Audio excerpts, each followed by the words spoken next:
Cowboy and Miss Har come soaring through on the inside. Barracuda Heart right behind the leading two, joined by Reed's Landing. Outside of that is Gone a Little Loo-Hoo, perhaps wide around the turn. Derby's Moneymaker saving ground, 4 out of it. The favorites in a pace battle, but is edging clear. And Gone Cruising unseen for 10 months, at least 10 out of it. Off the far turn, Well Pro and Izzy a half. Everon Cowboy continuing to make the favorite work. And in fact, Hernandez niggles at Well Pro, and Like a Pro kicks clear by 2. Gone a Little Loo-Hoo trying to win 2 in a row. Ryder has the orange colors to the outside. Reed's Landing behind them. Then we come to Derby's Moneymaker. 8th pole, Well Pro drifting out and doing so with a 2.5 length lead. Gone a Little Loo-Hoo trying very, very hard, but Well Pro was well meant today. Pay the people at 1-2. It's Well Pro.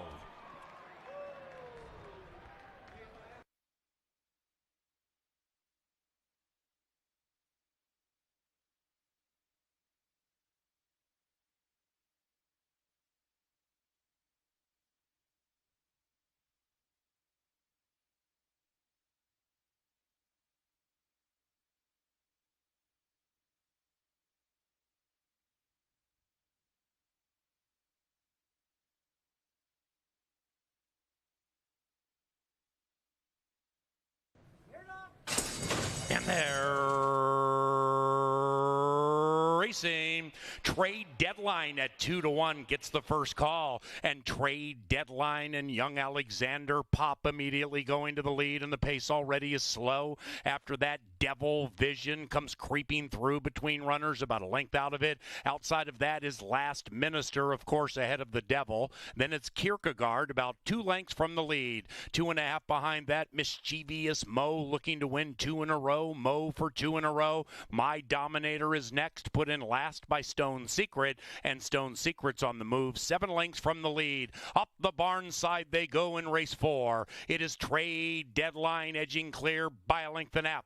In second is Last Minister. Kierkegaard shoved on with a half mile to go. That one at 3-1, pushed on by the rider, 2 out of it. 2.5 clear from Devil Vision and Stone Secret. Then we come back to Mischievous Mo. My Dominator antithetical to Dominating, far out of it. And Trade Deadline at 2-1, trying to take them wire to wire. It is Trade Deadline from Last Minister, who's still 2 lengths in arrears. Then we come to Kierkegaard, 8 lengths out of it, and here they come charging down the Canterbury Park stretch. It is Trade Deadline by 3. Last Minister in need of divine intervention to win this one, and Trade Deadline from a charging Devil Vision. Trade Deadline takes them wire to wire.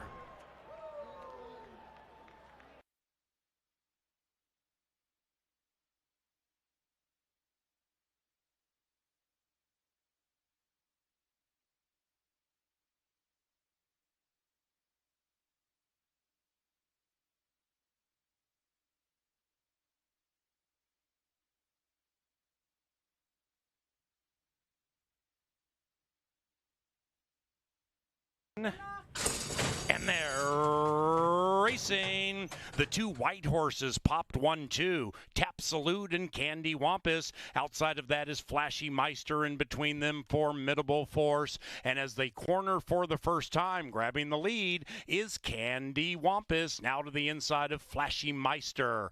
And then we come back 2.5 to Formidable Force. Tap Salute outbroke the field, but now 5 out of it to the inside of Irish Major. And Danza Rebel is last but advancing and only 6 lengths from the lead. They head up the Canterbury Park barn side in race number 5 of 10, and Candy Wampus is sole alone on the lead. Candy Wampus, the Minnesotan, leads it by a length and a half. Irish Major comes creeping through to the inside. Formidable Force with a formidable move in the middle stages, and Formidable Force jumps Candy Wampus. After that, Flashy Meister, 3 packs of 2 at this moment, and the trailing 2 would be AC Deuce Mercy. Tap salute to the inside of Danza Rebel.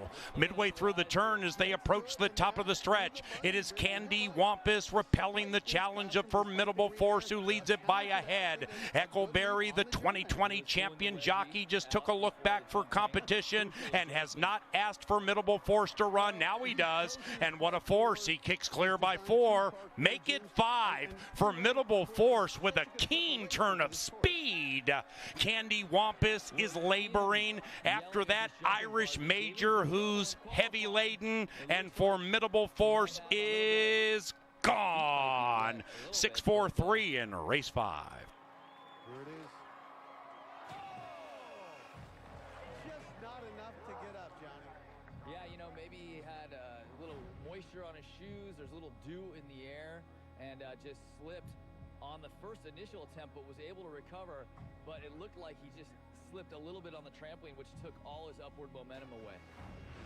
Well, it turns out for Captain NBC, his kryptonite, the jumping bars. Still to come. And they're racing front office off 2 steps slowly. Great beginning for 30-minute mass, preaching on the lead. And now Box Candy at 31-1 comes zinging through the inside, and the long shot picks up the tempo. 1, 4, 5, and 8 begin to fly, and they're in a line with Box Candy to the inside of 30-minute mass, to the inside of Jimmy T, to the inside of Oil Colony, who got the worst of it 4 wide around the turn. 2.5 make it 3 back to front office, to the inside of Deer Deck, attempting to win 2 in a row. And those 6 sardined by 1.5, maybe 2. Irish Charlie is second last, and way back in last is Courting Moonlight, about 13 lengths from the lead. They have 4 furlongs to travel, and the quartet setting the pace is now down to a trio. 30-minute mass is to the inside of Jimmy T. Outside of that, Oil Colony. Then we come to front office, about 3 lengths from the lead, beginning to motor in. Speaking of motoring in, here comes Deer Deck, making a big move. The 7's on the move at 4-1, a length from the front. After that is Irish Charlie, about to pass Jimmy T. Box Candy's long shot hopes have been usurped, and Courting Moonlight is still far out of it. And they're charging down the Canterbury Park stretch, chasing 30-minute mass, and 30-minute mass attempting to be in the yoke of the winner's circle. Deer Deck is all over that one to the outside. After that is Irish Charlie, and then we come to a charging Irish Charlie, but Deer Deck has won 2 in a row. 7-4-2 in race 6. And nutrition. Fairlife Ultra Filtered Milk.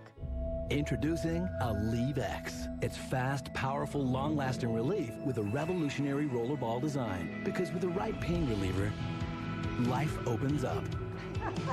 Aleve it and see what's possible.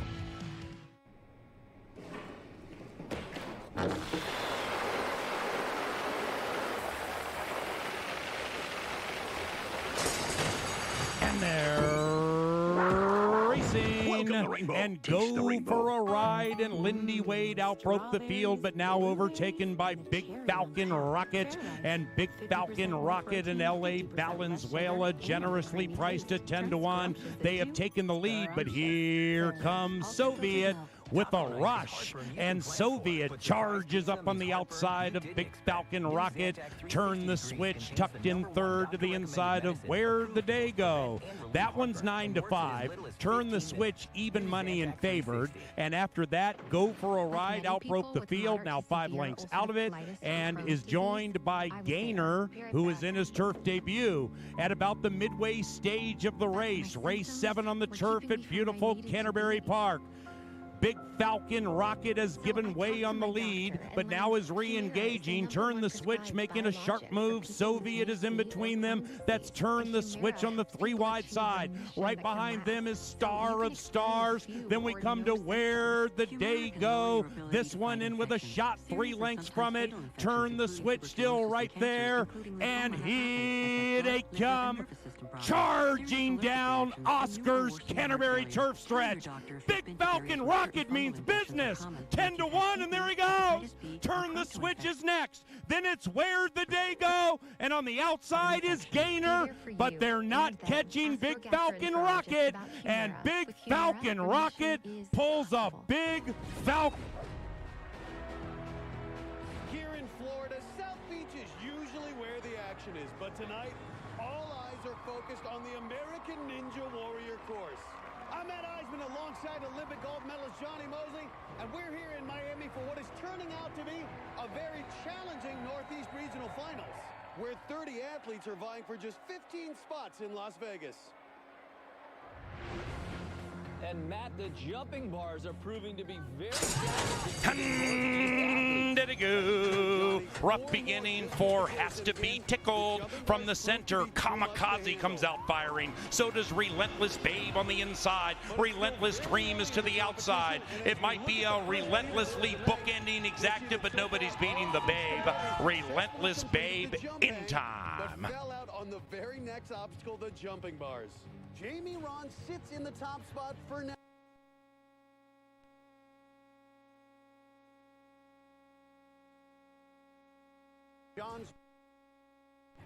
The question now, Johnny, who will be the first to beat the jumping bars tonight? Well, one guy who's got a good chance is this guy, Jesse Villarreal, who was a championship sprinter in high school, so he knows the importance of speed. Well, right now it's time for a competitor who's no stranger to the American League. And they're racing. Perfect start. Hello. Dottie pops out of the gate spectacularly with BHR. Light My Spark on the inside. And on the outside, Soul Shine is shining. Soul Shine. No tribulation in that trial. Here's Louis ready to go. No stranger to the spotlight. Done stunts in a bunch of big-time TV shows and major motion pictures. Onto the log grip. With a good hold. No problem there. Up next, the bungee bridge. Oh, and a stumble. Oh, great save. The belly flop, it just so close to going through and slipping off. And they're coming home now. And on the inside, dying to be relentless. Pop beautifully with those red blinkers from the 4-spot, Relentless Courage. And between them, he's resilient. Outside of that is Chloe's Magic. Chloe's Magic, Relentless Courage. And he's resilient. Oh, so tight, so tight. The first athlete to make it to the bar, but still a long way to go to the finish, Johnny. Louis got a strong jump off the trampoline, unlike the previous athletes who didn't let the force of the trampoline propel them up to the bar.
Good afternoon, ladies and gentlemen, and welcome to the races. 10 at Canterbury Park for you on this Wednesday. Main track fast and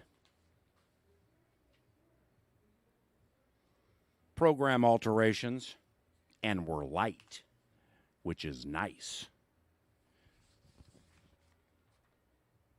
Race number 5.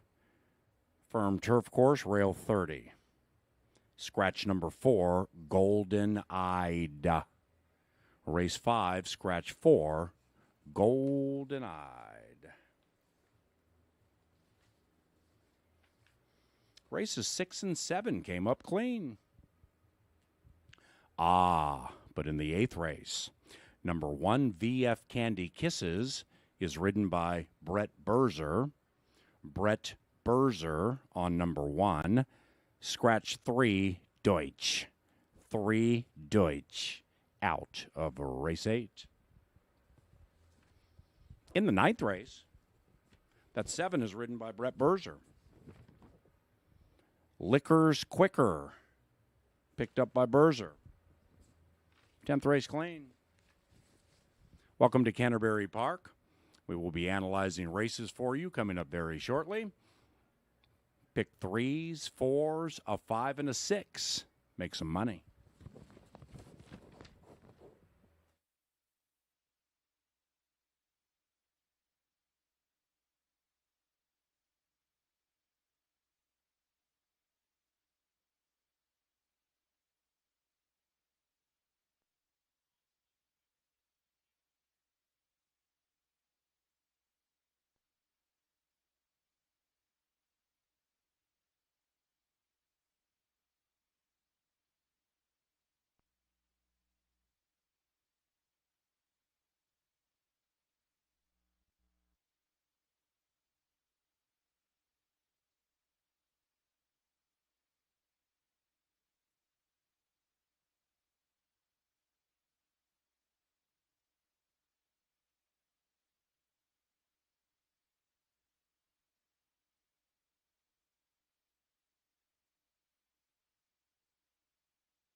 Our analyst, Brian Aragoni, will be joining us very shortly from the Dark Star Press Box. I see the favorite here in race number 1 is Tis Now the Winner, 10-1 on the morning line, a little steamy early in the wagering, and is trained by a man who won last night with this guy, Deer Deck. Very impressive winner for trainer Dick Capalucci, a new shooter to Canterbury Park who's having quite the successful season.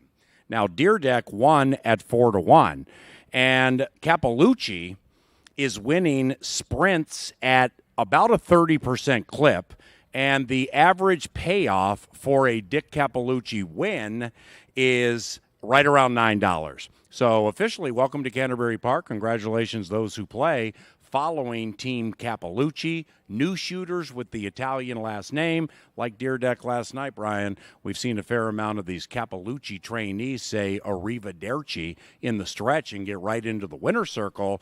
We talk a lot about the new riders here and how competitive it is. Likewise for the trainers. We have some new shooters here who are winning and winning quite frequently. Anybody come to mind for you? And good afternoon. Well, good afternoon, Mr. Allen, and anyone when their last name ends with a vowel. Certainly a friend of mine, Dick Capalucci.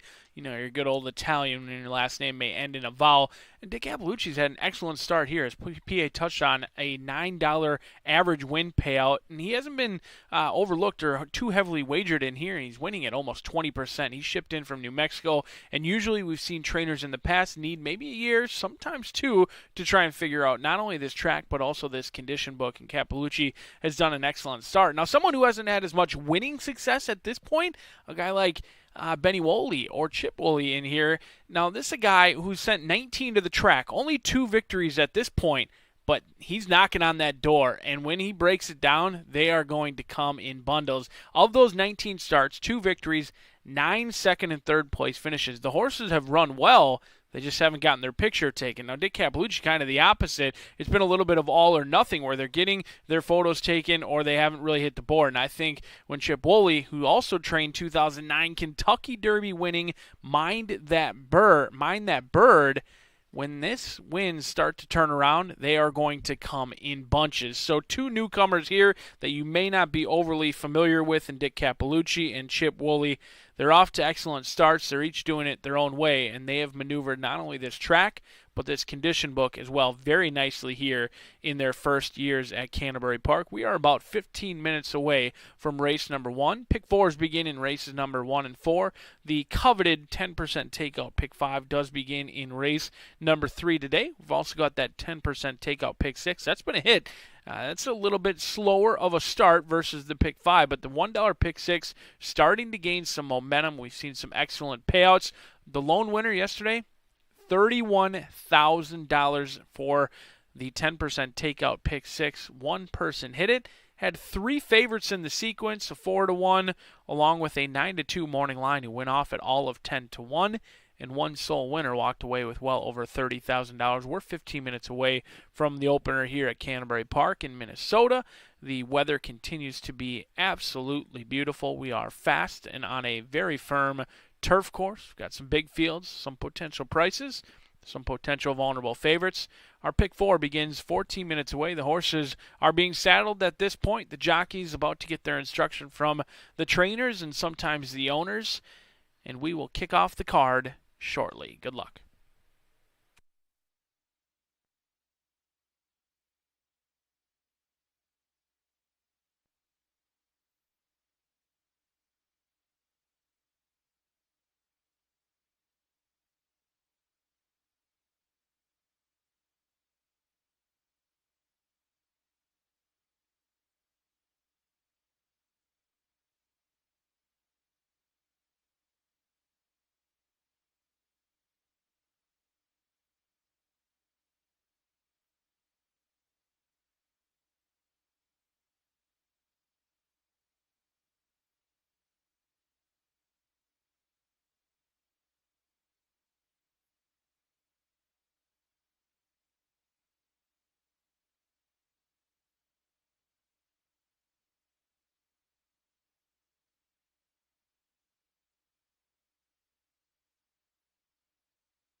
maidens kick off the opener in here. This field has plenty of experience. 0 for 60 with the combined 6 runners at this point, averaging 10 losses. But we'll see if someone can't get the maiden breaking score in just about 11 minutes away.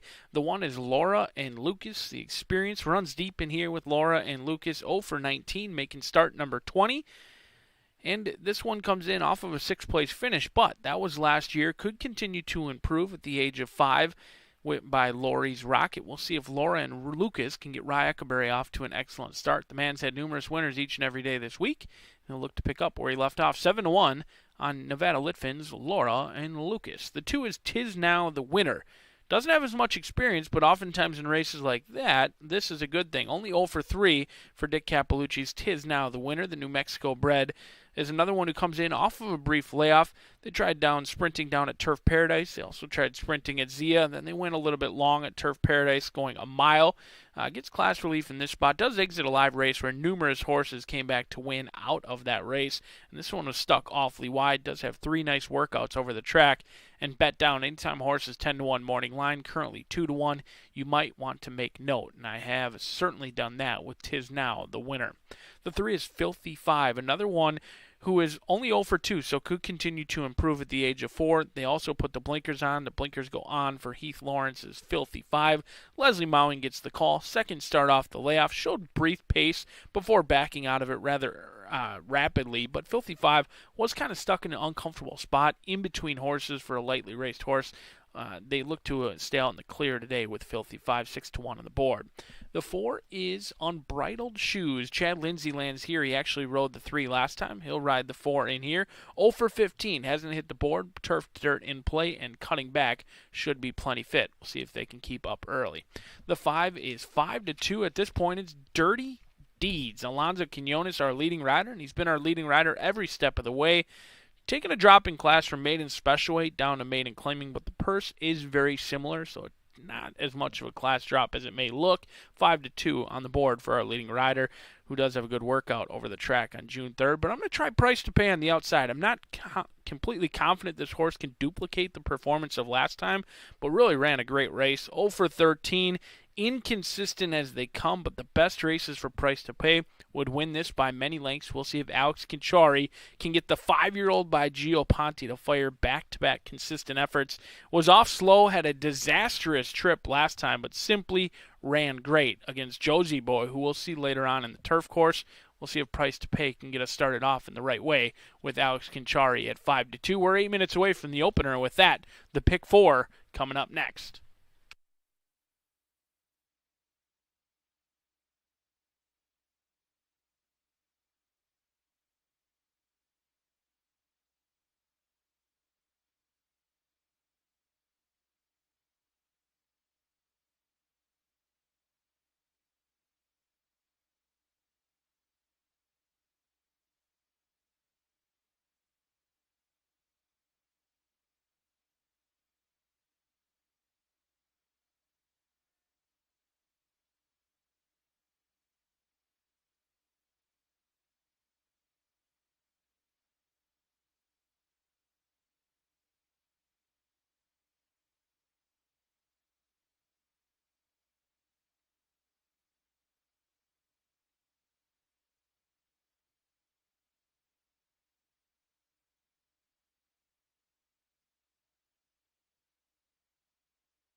Greetings, Canterbury fans, and welcome to Wednesday Racing. We're 7 minutes from kicking it off with race number 1.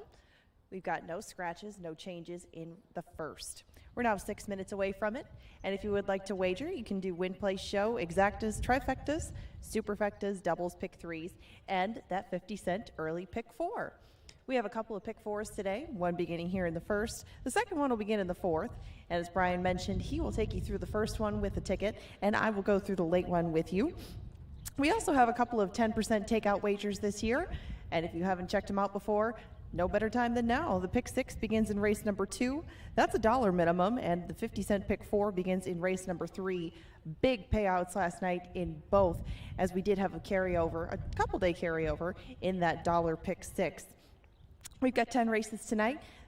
That dirt is fast. The turf is firm, people. The first 7 are thoroughbreds, and we have a few quarter horse races to close out our 10-race card.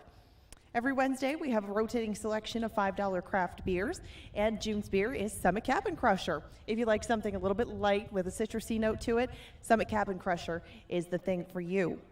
And remember, if you don't have your MVP card with you, you can get a duplicate at any of the information centers. And if you haven't signed up, I don't know what you're waiting for, you can earn rewards as you play, either cards or the horses. Just have your ID, bring it to one of our information booths. You can get signed up for an MVP card. If you swipe it at one of our kiosks, you can win a $25 gift card down to our friends at Mystic Lake. We'll be drawing that one a little bit later. Go get that MVP card now and make those wagers before the first. You've got 5 minutes to do it. And coming up next, Ryan Aragoni is going to try to give you a winner in this early pick 4. Good luck to all.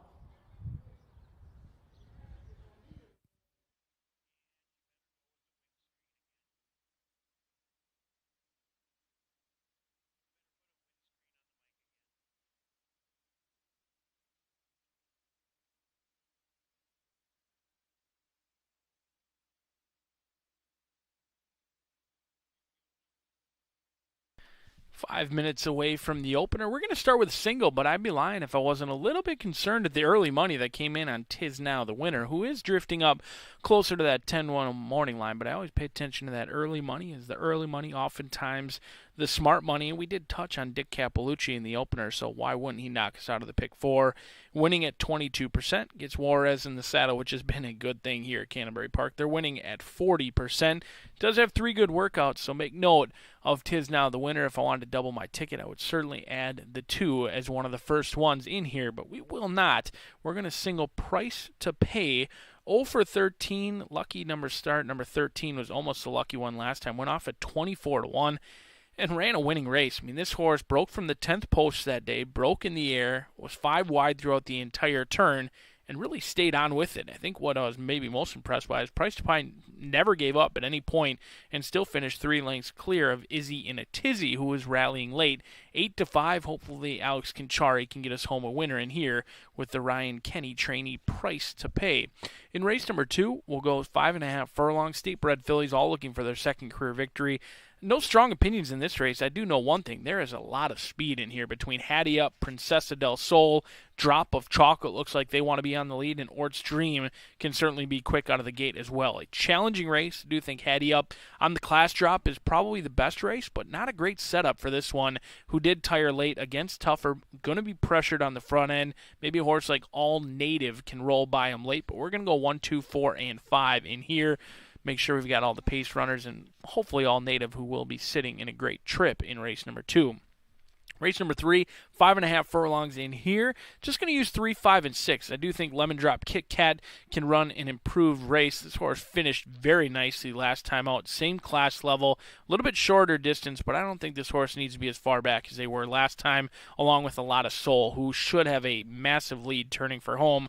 And we'll see if A Lot of Soul can hang on late. The horse does have a tendency to drop anchor at about the 16th pole. We'll see if we can avoid that today, but I trust in Rye Echoberry. 3, 5, and 6 for me in race number 3. And race number 4, we're not going to go to the turf course in race number 4. Typically, we do hop on the turf. We'll wait until race number 5 today, but race 4 kicks off that late pick 4. So do note, late pick 4 begins in race number 4. We're going to go 4, 5, and 6. Rock the Pulpit, JJ's Crown, and Wake Up Call. All of them exit very nice performances. JJ's Crown ran a game race last time out. That was under the handling of Dick Capelucci.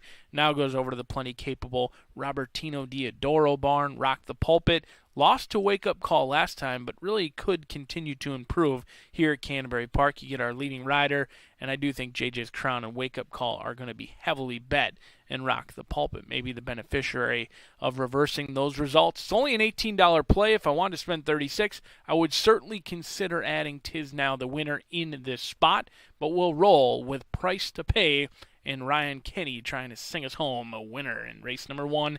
As we're warming away, PA takes us away.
The horses are approaching the starting gate for the first at Canterbury Park. And evening racing is provided by Appalatos, Atomic Data, College City Beverage, Continental Diamond, Grey Duck Vodka, Gallagher Benefit Services, iHeartRadio, Jim Beam, Quick Trip, Loeffler, the Minnesota Lottery, Pepsi, the Star Tribune, and TVW Incorporated. They're at the gate for the first. It is now post time.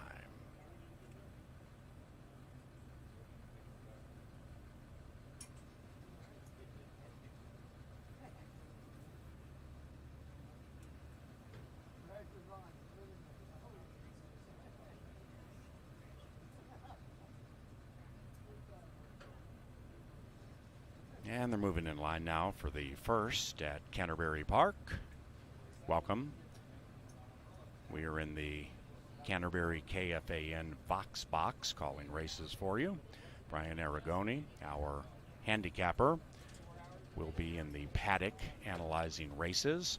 Likewise for the Dark Star Press Box. And Angela Herman works from the winner circle with on-track events and some handicapping. Enjoy Canterbury this evening. Where the first favorite is Price to Pay. That's Alex Conchari, a Shakopee, Minnesota native, riding for Ryan Kenny. And the selection of the analyst, BA. Best of luck tonight. Make some money.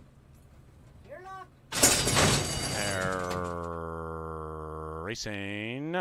On the inside, Lauren Lucas out speedily. Dirty Deeds takes the lead from the 5 spot, and the favored Price to Pay prowls to the outside of Filthy 5, who's in third and about to split runners. 3.5 lengths behind that to Tis Now the Winner, and Unbridled Shoes can see them all. So they zing into the far turn in the first on a Wednesday at Canterbury, and Laura and Lucas at 14-1 shows the way, or showed the way, because Dirty Deeds has taken the lead and kicked away. Price to Pay, the favorite, on the prowl still, 2.5 lengths from the lead. Behind them, Filthy 5, shaken up hard and scrubbed on by Mowing, about 5 out of it, overtaken by Tis Now the Winner, and here they come, charging down the Canterbury Park stretch. It is Dirty Deeds and leading rider Q. Price to Pay to the outside, trying to pay the people as the favorite, and not going by at this stage, but now cutting the lead to a half, to a neck, to a nose, And there goes Price to Pay right into the winner's circle at 6-5.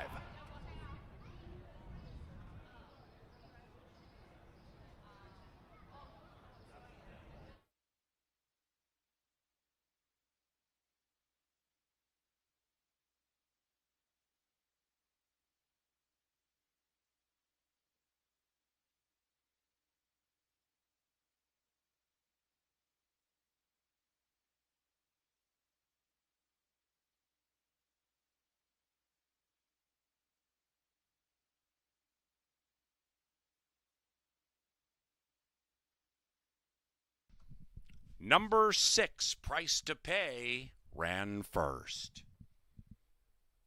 Dirty Deeds, second. 6-5 and a show photo. 112.02 was the final time.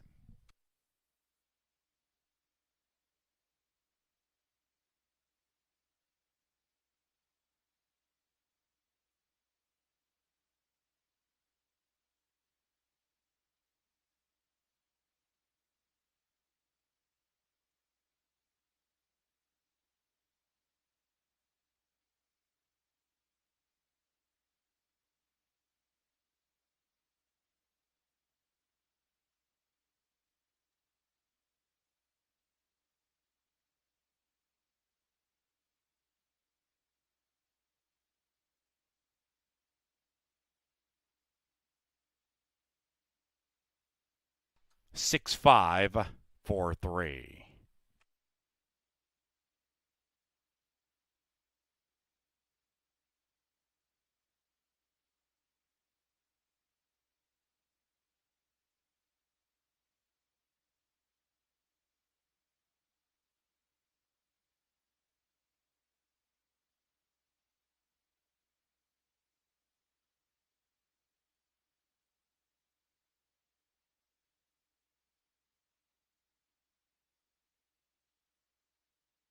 Canterbury's first race goes official. The second race has no scratches, and we stay on a fast main track. This begins our $1 pick 6. We have a nation low 10% rake on the pick 6. Paid $31,000 last night. The second is courtesy of Atomic Data, the preferred IT solutions provider for Canterbury Park, providing peace of mind and business continuity.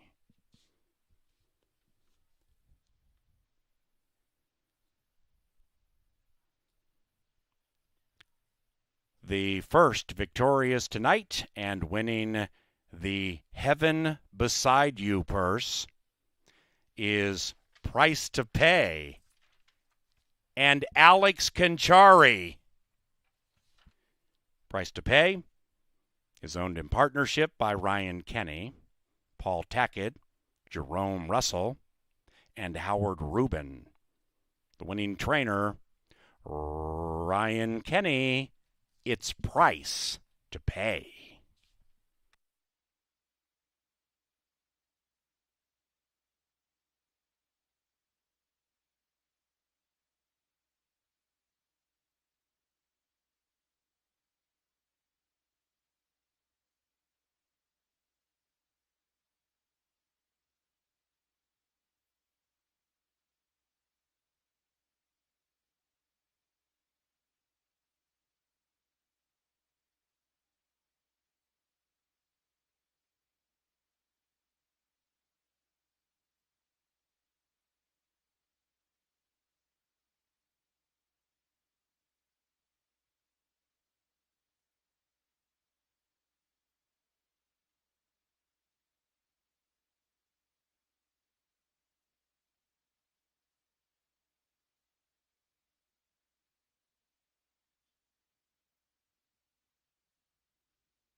prowls to the outside of Filthy 5, who's in third, and about to split runners. 3.5 lengths behind that to Tis Now the Winner, and Unbridled Shoes can see them all. So they zing into the far turn in the first on a Wednesday at Canterbury, and Laura and Lucas at 14-1 shows the way, or showed the way, because Dirty Deeds has taken the lead and kicked away. Price to Pay, the favorite, on the prowl still, 2.5 lengths from the lead. Behind them, Filthy 5, shaken up hard and scrubbed on by Mowing, about 5 out of it, overtaken by Tis Now the Winner, and here they come, charging down the Canterbury Park stretch. It is Dirty Deeds and leading rider Q. Price to Pay to the outside, trying to pay the people as the favorite, and not going by at this stage, but now cutting the lead to a half, to a neck, to a nose, and there goes Price to Pay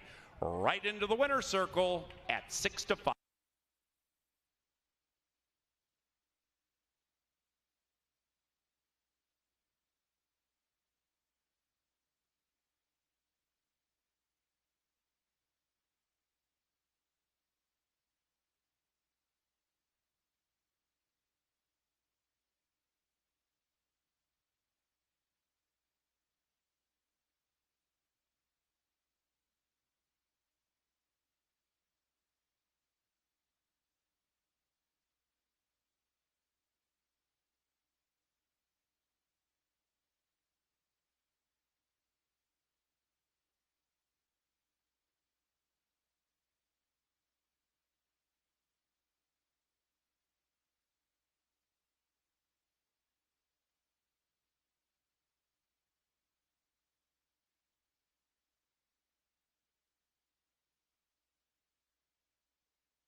Shakopee's own Alex Conchari with a very patient ride, getting a win in race number 1 for Ryan Kenny. The horse ran too good to lose last time out at 24-1.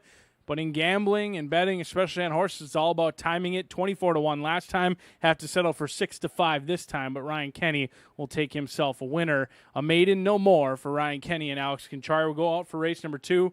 These horses are all looking for their second career victory. So in race 1, looking for their first victory. Race 2, looking for their second in here for the state-bred fillies. On your screen now, it's all native, 9-1. A big overlay at this point off of that 3-1 morning line.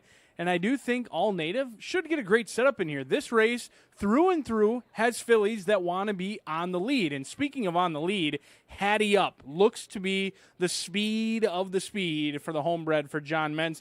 Gets a ton of class relief in here. Alex Conchari looking for a riding double. I think this is the quickest of them all. I do use this one on top, but there's going to be some other challengers up front. Unlikely to be Weemus Bernsey, but Weemus Bernsey back in the day was awfully quick as well. 6 furlongs last time. Couldn't get the lead against All Native and Ort's Dream, who are also in this spot, but went off at 2-1 that day. So if you liked Weemus Bernsey that day at 2-1, you should love 5-1 against very similar competition, and you get the Hall of Fame rider in Dean Butler as well. The 4 is Princesa del Sol, taking a similar drop in class to Hattie Up, but the Thumbs Up gang has the homebred going in the right direction, showed a ton of speed, but dropped anchor rather quickly. Now, the good news was Owen's Pleasure was jumping up in class, won back-to-back races, and looked very nice doing so that day. But Ordaz has been riding great for Silva. We'll see if they can get the job done in here. Kind of popped and stopped last time. We'll see if they can carry that speed a little bit further today with Princesa del Sol. The 5 is Drop of Chocolate. Broke the maiden last time, but like Owen's Pleasure, they're looking to win 2 in a row. That's a tough task to go from maidens to taking on winners. We'll see if Drop of Chocolate can make it 2 in a row. Another who might play a pace presence in here. When they broke the maiden last time, they sat just off the lead within a length that day. Went off at 6-5. You're going to get a bigger price today, 8-1 on Drop of Chocolate. The 6 is Ort's Dream. Continued theme in here, speed in play. It looks like the 2, 4, 5, and 6 all want to be the lead. Who will be the quickest of them all? It may be Ort's Dream. Was hustled awfully hard last time by Quincy Hamilton. You could tell the instructions were to go. We'll see if they do so again in here with Ort's Dream at 14-1. And on the outside, it's Going Running 2. Chirinos gets the call for a Hall of Fame trainer, Ed Ross Horty, most notably known here at Canterbury for his quarter horse training, but he does an excellent job with the thoroughbreds as well. 14-1 on the outside. But I think Alex Conchari, the Shakopee kid, looks good for 2 in a row. Don't forget, when you head back inside, pick up KG's tip sheets. The man's thinking about early retirement. He's been winning so frequently, and he wants to share all of his victories with you tonight. We're 8 minutes away. Pick up those KG tip sheets right now.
Minnesotan Goyles take the stage for race number 2. We're 7 minutes away from this non-2 at 5.5 furlongs. No scratches, no jockey changes in the second. And that leaves us with Win, Play, Show, Exacta, Trifecta, Superfecta, Double Pick 3, and the Pick 6 to wager on in here. Remember, that's $1 Pick 6. It's 10% takeout wager. Don't have any carryover into tonight, but those pools can grow pretty fast, and the payout was excellent last night. If you can beat the 3-5 favorite, Hattie Up in here, you got a pretty square price on the first leg of that pick 6 should you choose to dive in. The second race is sponsored by Atomic Data, and we welcome Kevin to the races. It's his 25th birthday. Happy birthday, Kevin. And we'll be back after the post parade to take a look at how things may or may not have changed in the jockey and trainer standings.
Get to know Kevin Gorg a little bit better through that. He is a trip, and if you want to go get one of his tip sheets, you can't miss him on the first floor today. Kind of looking like a good and plenty. He's got a big, a bright pink shirt. You can't miss him in the middle of there with that big booth. So go get one of those tip sheets today and give him a little razzing for everything that he just said. We'll take a look at the Atomic Data leaderboard coming up. We take a look every day before the second race. We've got the trainer and jockey standings up on the board or on TV monitors right now. Alonso Quinones did not win a race on last night. That's a rarity. Every single race was won by a different jockey or a different trainer. Alonso Quinones was not one of them, though, so most of the names that you see on that list did manage to make up a little bit of ground. However, Alonso Quinones still firmly leading the way with 17 victories. He's 5 ahead of the nearest competition. Same thing goes for Robertino Diodoro, been a little bit light with entries the last couple of days. Mac Robertson did narrow the margin down to 2 this past week. Tony Ringstorff on their heels, though, with 11, and Tim Padilla, who had a very strong meet, or beginning to the meet, still on the board with 10. Very solid for all of them. Mac's got 3 in tonight, including the favorite that you see on the board right now, Hattie Up. Robertino's got 1, and Tony Ringstorff has 1 too. So some possibilities for some change among that leaderboard with the trainers. But it's very intriguing to see what's going on with our jockeys. Even though Alonso Quinones is having a stellar meet, some very good jockeys bringing in prices behind them and having great meets themselves. It's become a very contentious colony, and they're a lot of fun to watch as things do change a lot in that leaderboard as we see each day. We're now 1 minute to post for race number 2. Your strong favorite continues to be Hattie Up. She's odds on, and she has been for a good part of the wagering. Good luck if you're going to dive in on the pick 6. You've only got a minute left to do it.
Last in, going, running 2. Post time for the second.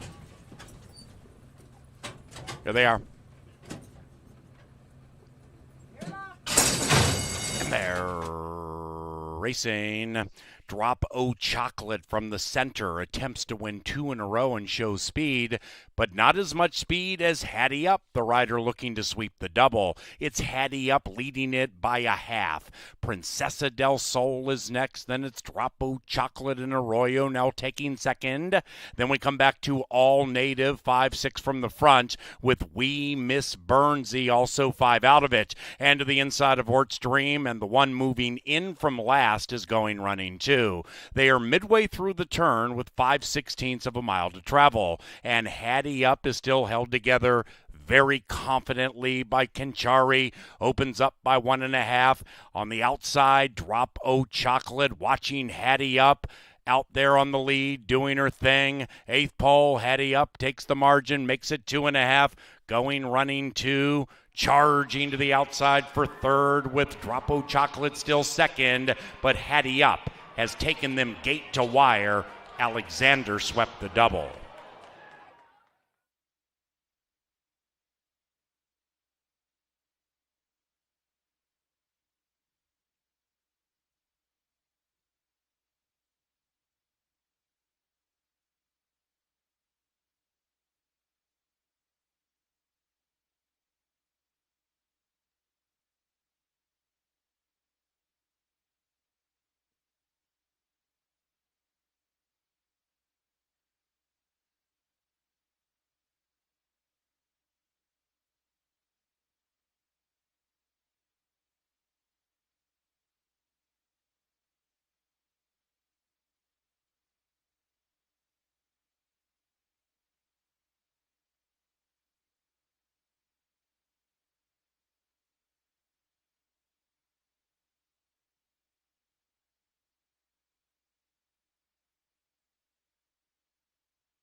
The second race is official.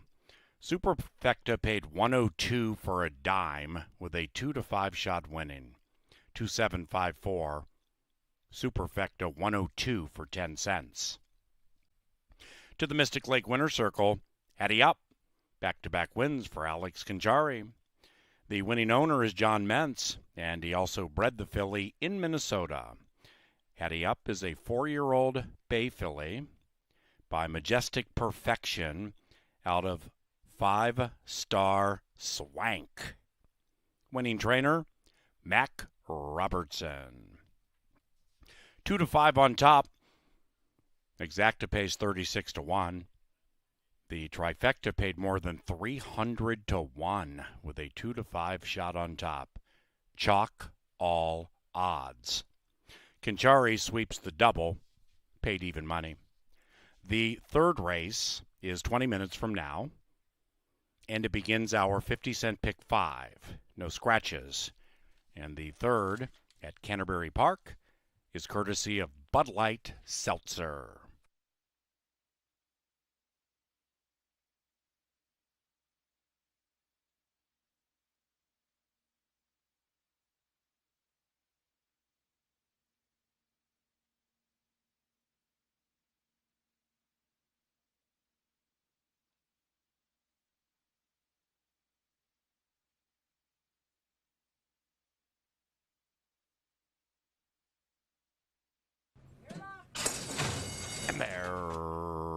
racing. Drop O Chocolate from the center attempts to win 2 in a row and shows speed, but not as much speed as Hattie Up, the rider looking to sweep the double. It's Hattie Up leading it by a half.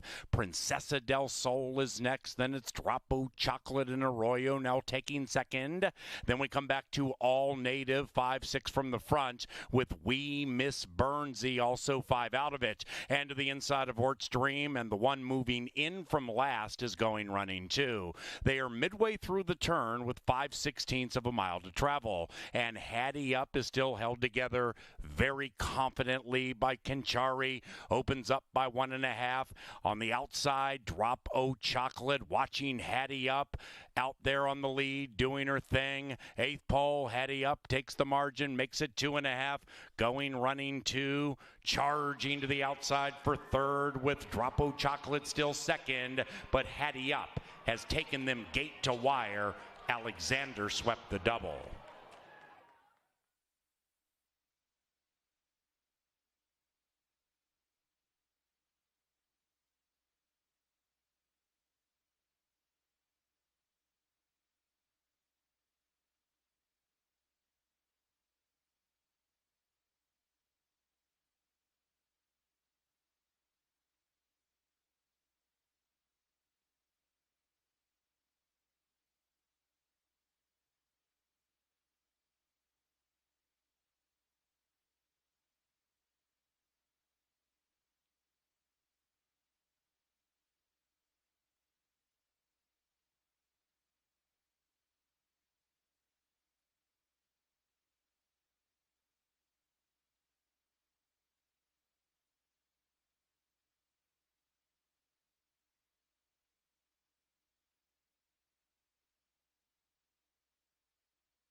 Alex Kinchari's got 2 winners on the day. He's got a daily double all to himself. He'll look for the pure hat trick in here. Hockey fan himself. Looking for the hat trick with Sweet as Can Be, your current favorite at this point, 8-5. But on your screen, it's the field's long shot. It's Pearl Devine. Izzy Hernandez has been heating up recently, and he's been disrespected at the windows. When he's got his wins, they've come at big prices, and it looks like that could be the case in here. Pearl Devine did throw the head at the start last time out, went off at about 6.5-1 in a similar class level, so an overlay at this point. We'll see if Pearl Devine can break straight and strong today under the guidance of Izzy Hernandez. The 2 is Pink Flocks. Miguel Arroyo gets the call as Jerry Livingston sends out the stablemates. They'll also be right next to each other in gate as well. 1 and 2 gets the 5-pound weight allowance with Miguel Arroyo, who does have a winner earlier this year for Tony Ringstorff. We'll see if Pink Flocks can get a win in here, making start number 9 at 10-1. The 3 is Lemon Drop Kit Kat. Luis Fuentes and Chip Woolley. This Woolley gang has been picking up paychecks consistently, and I am trusting they will get a win sooner or later. This horse ran very nicely in the debut here at Canterbury Park. Does have 6 starts, all of them previously at Turf Paradise.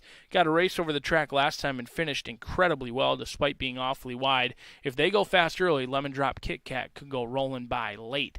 But the 4 Western Attire goes out for Robert Klein and Kelsey Haar. You can find a nice story about Robert Klein on our website. An excellent story for Mr. Klein and Kelsey Haar. They have had continued success here, and it wasn't that long ago they teamed up for a stakes victory as well. Western Attire, 1 for 24, but has faced much tougher in the past down at Oaklawn Park. Should appreciate some relief today, getting away from the hot spring steam at 5-2. The 5 is where I'm going to land. A lot of soul. I think this horse is awfully quick. I'm not really sure anyone can keep up with this horse early. Francisco Bravo and Rye Eckleberry, as expected, they were ready to go off of a layoff. When at 4-1, they went awfully quick on the front end, just tired a little bit late. 7-2, a great price on a lot of soul, because all the money's gone on Sweet as Can Be, and why not? Mac Robertson, Alex Kinchari looking for 2 wins in a row for the Robertson-Canchari tag team in here. Sweet as Can Be goes out for Warren Bush, gets a ton of class relief. Didn't show much last time out, but that was in the slop against much better. We'll see if Canchari can do it, win 3 in a row, but I think Rye Eckleberry in that competitive spirit is going to try and deny Canchari that 3rd win in a row. 9-5 versus 7-2, 10 minutes away in race number 3, which kicks off today's 10% takeout. Pick 5. We'll go over it shortly.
Lynn Deckert, ladies and gentlemen.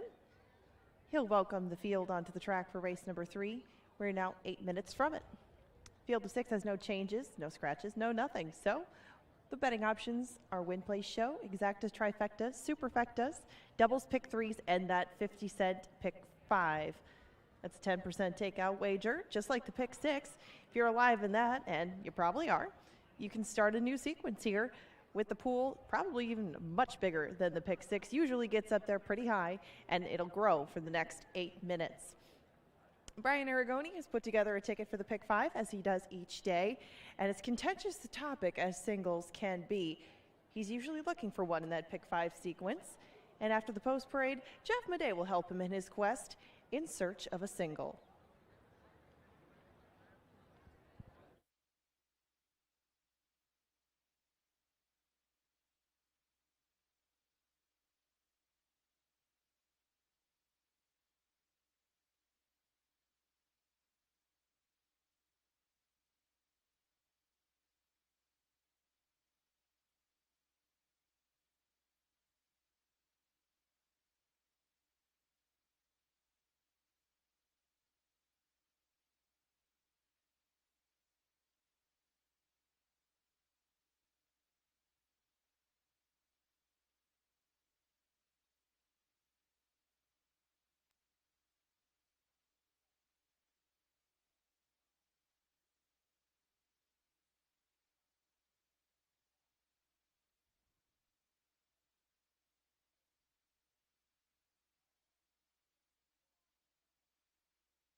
I always appreciate when the boss man gives his stamp of approval with Overly Lucky. I must admit, it's a little bit more fun when he gives it the thumbs down like he did last week with JP Warrior.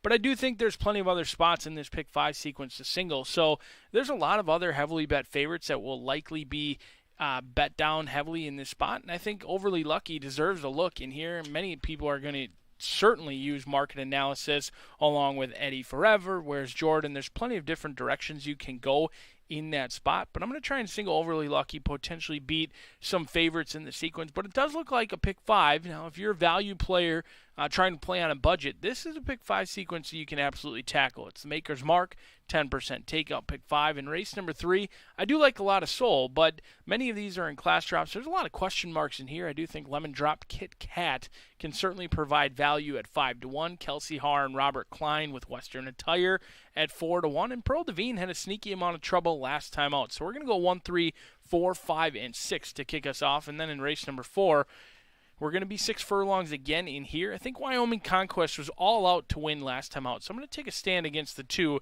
in here. I do think Rock the Pulpit, JJ's Crown, or Wake Up Call are one of your most likely winners. I'm not sure about any of them, but I do know that the winner will likely come from those 3, 4, 5, and 6. I can move along in confidence through the first 2 legs, hopefully. And then in race number 5, we're going to take a stand. Like Dave talked about, Overly Lucky did have a sneaky amount of trouble, not only on the first turn, but also on the second turn. Kind of checked off heels into the first turn and then just ran out of space down on the inside. And I was still impressed that the horse stayed on with it. It's a Minnesotan taking on Open Company, but Overly Lucky has some turf runs that would certainly win in this spot, and I think could be a value play in here. Race number 6, we'll just use 5 and 6 in here. Danielle's Deal for Dan Flanagan, along with Minnesota Nice and the Butsos. These guys know how to win, and if you look at it, I do think Minnesota Nice is going to be 1-5, if not 2-5. The horse is certainly going to be bet down, but Danielle's Deal ran in a faster race. They both were on June 3rd. Danielle's Deal was about 12 lengths off of 134 and 4. Minnesota Nice, June 3rd, 4 lengths off of 135 and 3. So I think they're going to be a little bit closer in the race than they are in the wagering. So I'll use both of them, 5 and 6 in race number 6. Race number 7, it goes through Winager. If you want to go a little bit deeper, you can certainly use the 3, 5, and 8 in here. It would potentially bring your ticket up to $60. It might be worth it, but I think Winager, Mac Robertson, Alex Kinchari, potentially sitting on a big day by the time we get to race number 7. They've already got a win on the card.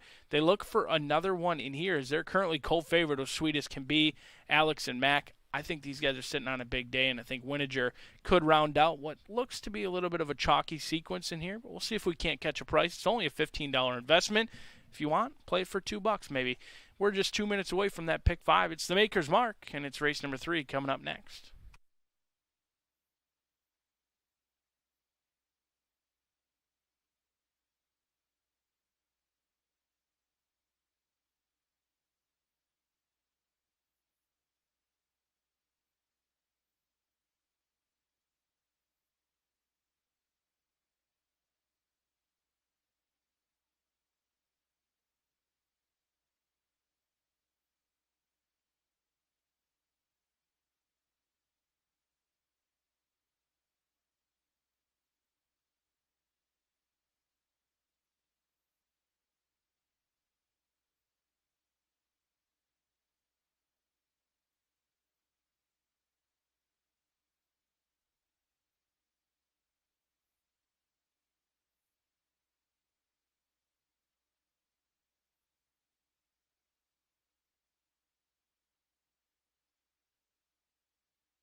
About a minute to post time. Be to the gate shortly. 2 weeks from today, June 30th, we have Summit Brewing Night at the Races with Elite Summit Beer Specials. That is Wednesday, June 30th, when we begin at 5 o'clock. And you can get your tickets online at CanterburyPark.com. Save a couple of bucks. Summit Brewing Night with beer specials. 2 weeks from today.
Arriving at the starting gate, and it is now post time for the third and pick 5 at Canterbury Park.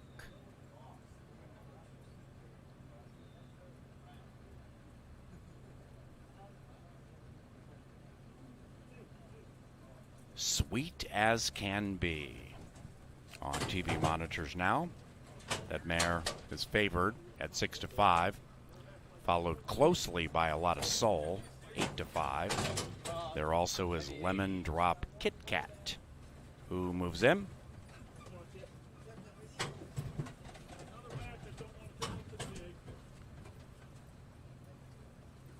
A Lot of Soul is in, and here is Sweet as Can Be to begin the 10% pick 5. They're racing. Sweet as Can Be lives up to the name out of the gate. A Lot of Soul funky in the early stages. Pearl Divine is flashing speed from the 1 spot as Conchari and Sweet as Can Be get down to path 2.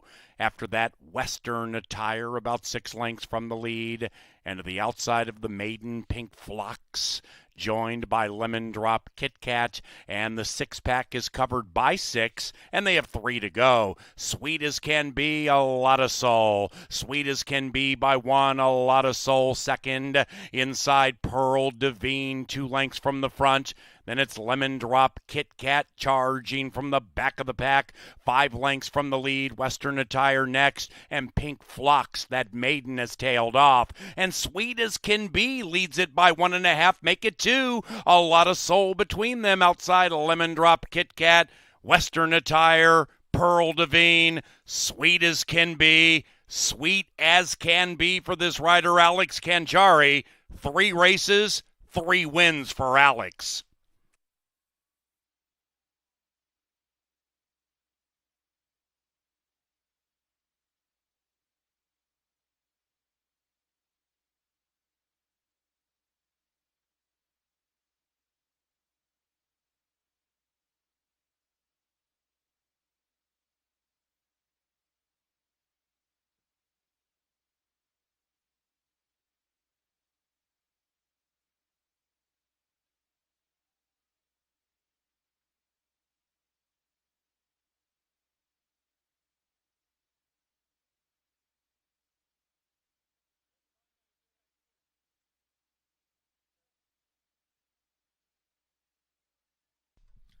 Number 6, Sweet as Can Be, ran first in 104.55.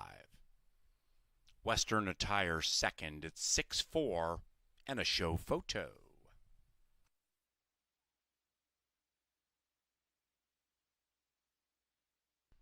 Sweet as Can Be.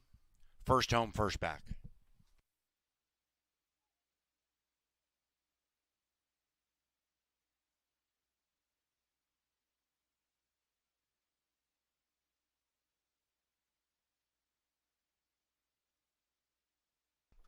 Six, 4, 5, 1.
The third race is official. First pick 3, $4 and change. Sweet as Can Be finds the charmed circle. 3 consecutive wins for jockey Alex Canterbury with the Canterbury Park Pure Hat Trick. Warren Bush is the winning owner, and the winning trainer, Mac Robertson. Sweet as Can Be is a 5-year-old mare by Mucho Macho Man from the Bernstein mare, Sweet Memo. This mare was bred in Minnesota by Roger Pelster and Steve Frum.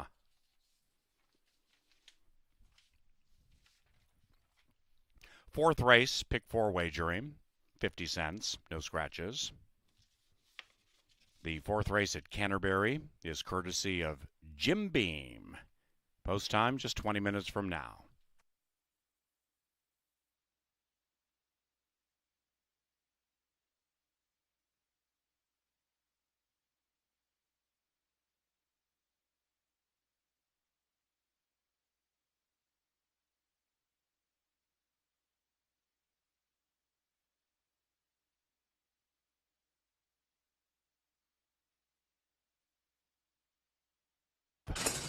And they're racing. Sweet as Can Be lives up to the name out of the gate. A lot of soul funky in the early stages. Pearl Devine is flashing speed from the 1 spot as Canterbury and Sweet as Can Be get down to path 2. After that, Western Attire about 6 lengths from the lead. And to the outside of the maiden, Pink Phlox, joined by Lemon Drop Kit Kat. And the 6-pack is covered by 6, and they have 3 to go. Sweet as Can Be, a lot of soul. Sweet as Can Be by 1, a lot of soul second. Inside, Pearl Devine, 2 lengths from the front. Then it's Lemon Drop Kit Kat charging from the back of the pack. 5 lengths from the lead. Western Attire next. And Pink Phlox, that maiden, has tailed off. And Sweet as Can Be leads it by 1.5. Make it 2. A lot of soul between them outside Lemon Drop Kit Kat. Western Attire, Pearl Devine, Sweet as Can Be, Sweet as Can Be for this rider, Alex Canterbury. 3 races, 3 wins for Alex.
Canterbury's world right now. We're just living in it. 3 starts, 3 wins. Going to let someone else go into the winner's circle and get their photo taken in here because Alex Canterbury will not ride in this race. He's got an opportunity to put up a very nice number today. He's already got 3 wins. We've got 10 carded. We'll see how many more he can get, but he will be sharing some of that success with others in this spot. 6 furlongs going to be the distance. Miss Angela Herman will take you through the pick 4 right after this paddock preview. A field of 6 going to go to the gate. The rail runner's going to be a long shot in here. Joe Roberts sends this one out. Exits a 4th place finish last time out. Was beaten by 8 lengths. Off a little bit slow. Was unhurried. They were stuck 5 wide last time. Now they draw the rail. Should get a ground-saving trip. Could certainly be upside with a long shot in a small field. The 2 is Wyoming Conquest. Does go up in class and was all out to win last time out at 4-5, beating Blame Bishop and Poverty Flats. Now Wyoming Conquest typically does have the lead. Didn't have the lead last time. It was kind of a new tactic set just off the pace, but I like what I see from Wyoming Conquest. Hard to forgive the replay. I know it was a winning effort. This one was really driven hard to get the win. Now doubles in claiming price, but does look excellent down here in the walking ring for Tony Ringstorff and Izzy Hernandez, who's certainly been heating up 5-1 on Wyoming Conquest. The 3 is Wild Tonight. Ed Ross Hardy almost blew up the tote board earlier today, most known for his quarter horse success, but the man can absolutely train a thoroughbred, anything with hair. The man can teach to run and run fast. They almost won at a big price in race number 2. They'll try and do so again in here with Wild Tonight as they take this one over from Clinton Stewart off of a 3rd place finish. Chirinos gets the call for the Hardy gang, 16-1 on the board. The 4 is Rock the Pulpit, Alonzo Quinones and Tony Ringstorff. As he sends out 2 in here, he's got the 2 as well as the 4. This one's making start number 20 today, looking for win number 3. 10 second and 3rd place finishes, but I like the way this one's handling the heat. The coat is glistening down here. The toes look awfully alert for Rock the Pulpit, and you get our leading rider in Alonzo Quinones. The 5 is JJ's Crown. This was simply put a game performance last time out. That was under the training of Dick Capelucci. Now goes to the Diodoro barn, and that doesn't seem to be any sort of issue. They're winning at almost 40%. JJ's Crown, strictly the one to beat in here for Empire Racing Stables. And the 6 is Wake Up Call. Juarez, Alfredo Juarez, and Wade Rarick. They claimed this one last time as well. Both the 5 and the 6 claimed off Dick Capelucci. We'll see if it's a rental and they get their picture taken or they get to start this one multiple times. Wake Up Call and Wade Rarick looking to get the win in here. They went off at 6-5 last time out. They lost to Dried Pepper. We'll see if they can reverse that result. They're currently the favorite at this point. 3 horses vying for favoritism. The 4, 5, and 6, all currently 2-1. Angela Herman set to navigate through a tricky pick 4 sequence coming up. Coming at you next.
The field is now on the track, all 6 of them for race number 4. No changes to report in this 4th race. You got 7 minutes to bet it, and if you do bet it, you can do pick 4s, pick 3s, doubles, exactas tries, superfectas, in addition to win place and show wagers. Just 7 minutes to post right now. We thank Jim Beam for their sponsorship of the 4th. And we'll talk a little pick 4 coming up after the post parade.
Since we have a few quarter horse races to close us out, we'll start the late pick 4 in the same race as we end the early pick 4.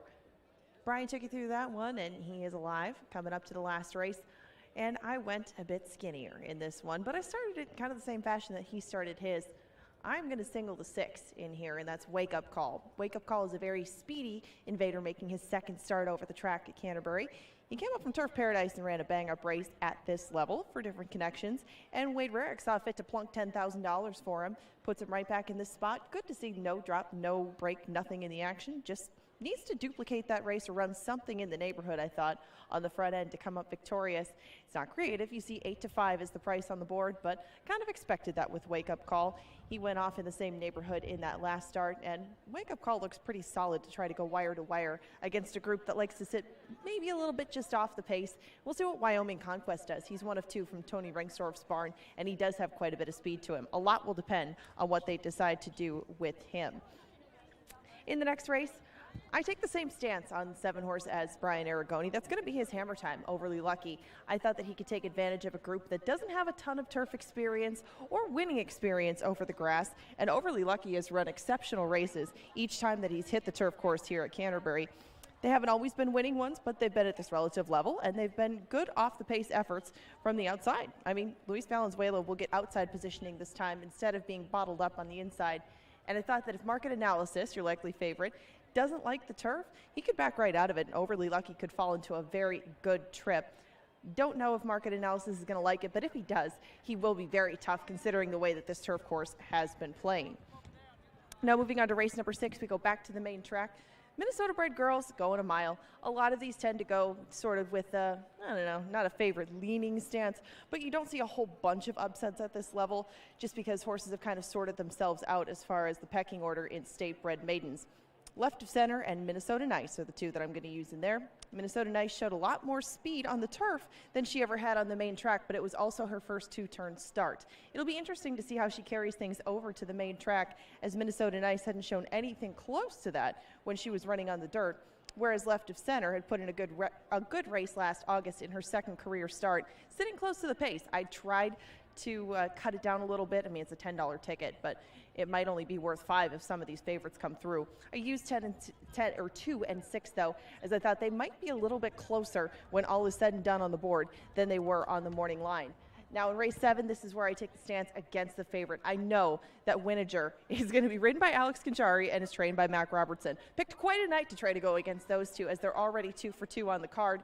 They will send out Winiger later in the card, but she didn't show as much speed in her first couple of starts this year as she had last year. Doesn't break quite as quick, and that might cost her being on the rail. That was the stance that I took with Winiger.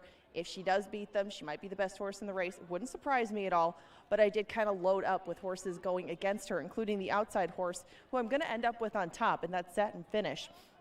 She does have one turf race on her resume, and it was a stinker. It was down at Sam Houston. She ran 10th that day, but she did show good speed, and it seems that she's gotten better since that time. She drew off by over 7 lengths when she broke her maiden last time at Will Rogers, thinking maybe that this horse has just got better at the age of 4. And with her outside positioning and with her speed, it might be time to try the turf again, as she does have a good amount of breeding to handle that surface very well. The same can be said for some of the other horses on the ticket, including Medaya Match. She comes off her maiden win as well. She's got it, could show a little bit moving over to the turf course. Gotham City Queen has some good speed, and she lands to the inside of most of the rest of the pace. A lot of cases to be made up and down on that ticket in that race. I tried to beat Winninger in there, but it's going to be a tall task given the way that those connections came to play this evening. It's just a $10 play. It's a 50-cent minimum wager, and it starts in about 1 minute. The horses are now milling around by the gate, but they're going to get there soon. If you want to bet this pick 4, you better hurry. Good luck.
There at the starting gate, and it is now post time.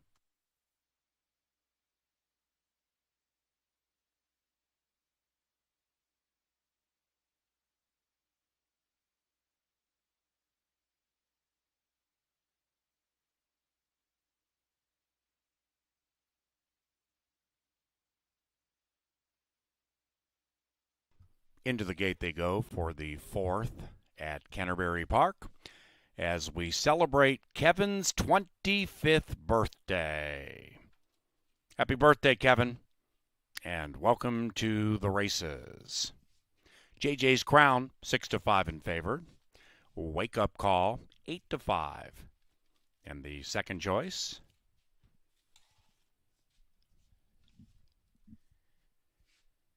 all the way up to 4.5-1 in the win wagering. For the third choice, it is Rock the Pulpit.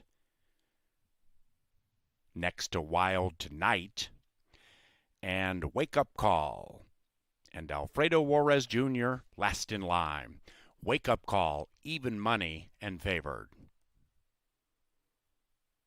And they're racing. Wake Up Call with the red shadow roll prominent on the outside. Wild Tonight went back to last. And the two most well-fancied in the win wagering were 1-2. It was 6-5. But now Wyoming Conquest in his quest to win two consecutive zings up through the inside and goes in perfect harmony with Wake Up Call. After that, JJ's Crown attempting to win two in a row, pinned to the inside by Rock the Pulpit, and that quartet is a mile clear from Wild Tonight, and Alleluia is in last. And up top, Wake Up Call just gave the other five a wake-up call. Alfredo Juarez Jr. put two on the field. Rock the Pulpit goes to second. It's a tenuous second. JJ's Crown plugs away. White blinkers, Gray Horse inside, very much in the thick of it, and they're charging down the Canterbury Park stretch, and Erratic Wake Up Call drifts in a bit. JJ's Crown heads to the outside, 2.5 in arrears.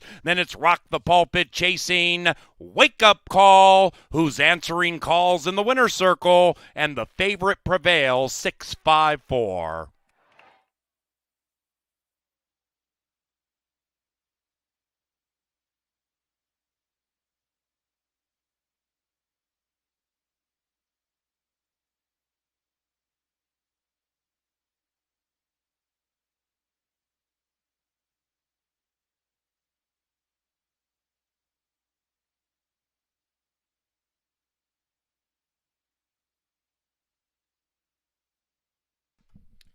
Number 6, Wake Up Call first.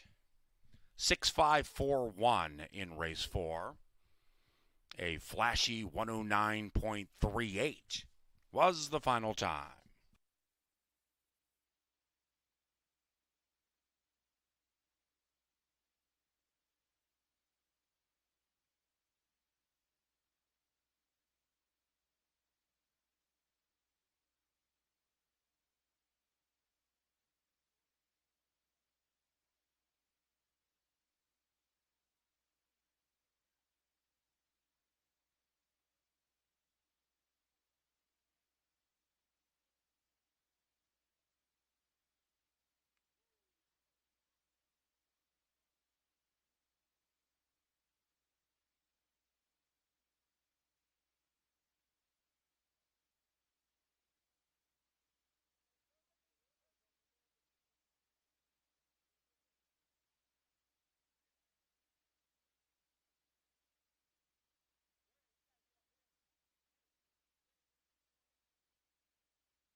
A favorites-filled race 4 is official. That first pick for today, $10.15. The fifth race is our first turf race. It is firm, and the rail is at 30 feet. Scratch number 4, Golden Eyed. Fifth race, courtesy of Pepsi, our official soft drink provider. We also thank sponsors Grey Duck Vodka, Gallagher Benefit Services, and iHeartRadio.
And now entering a jam-packed winner circle, Wake Up Call and Alfredo Juarez Jr.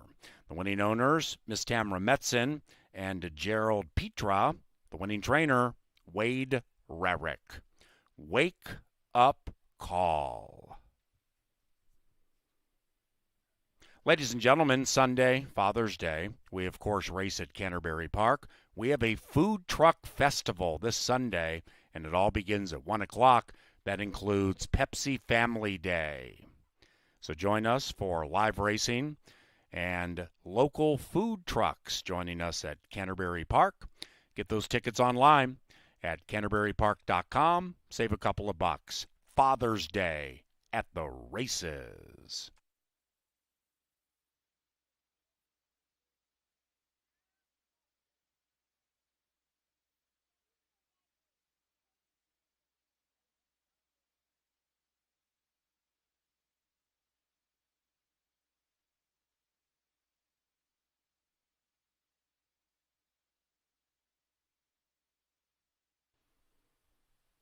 And they're racing.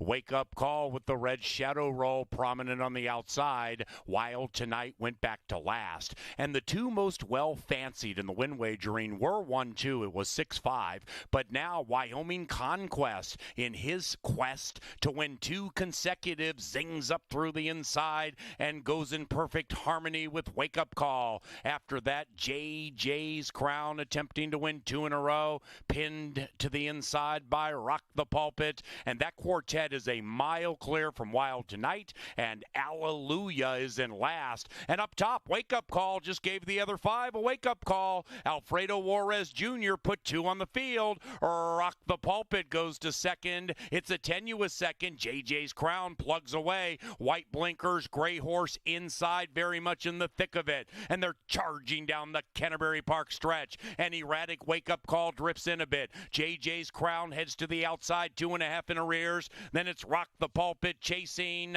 Wake Up Call, who's answering calls in the winner's circle, and the favorite prevails, 6-5-4. Ladies and gentlemen, a couple of claims in race number 4, both for 10 grand.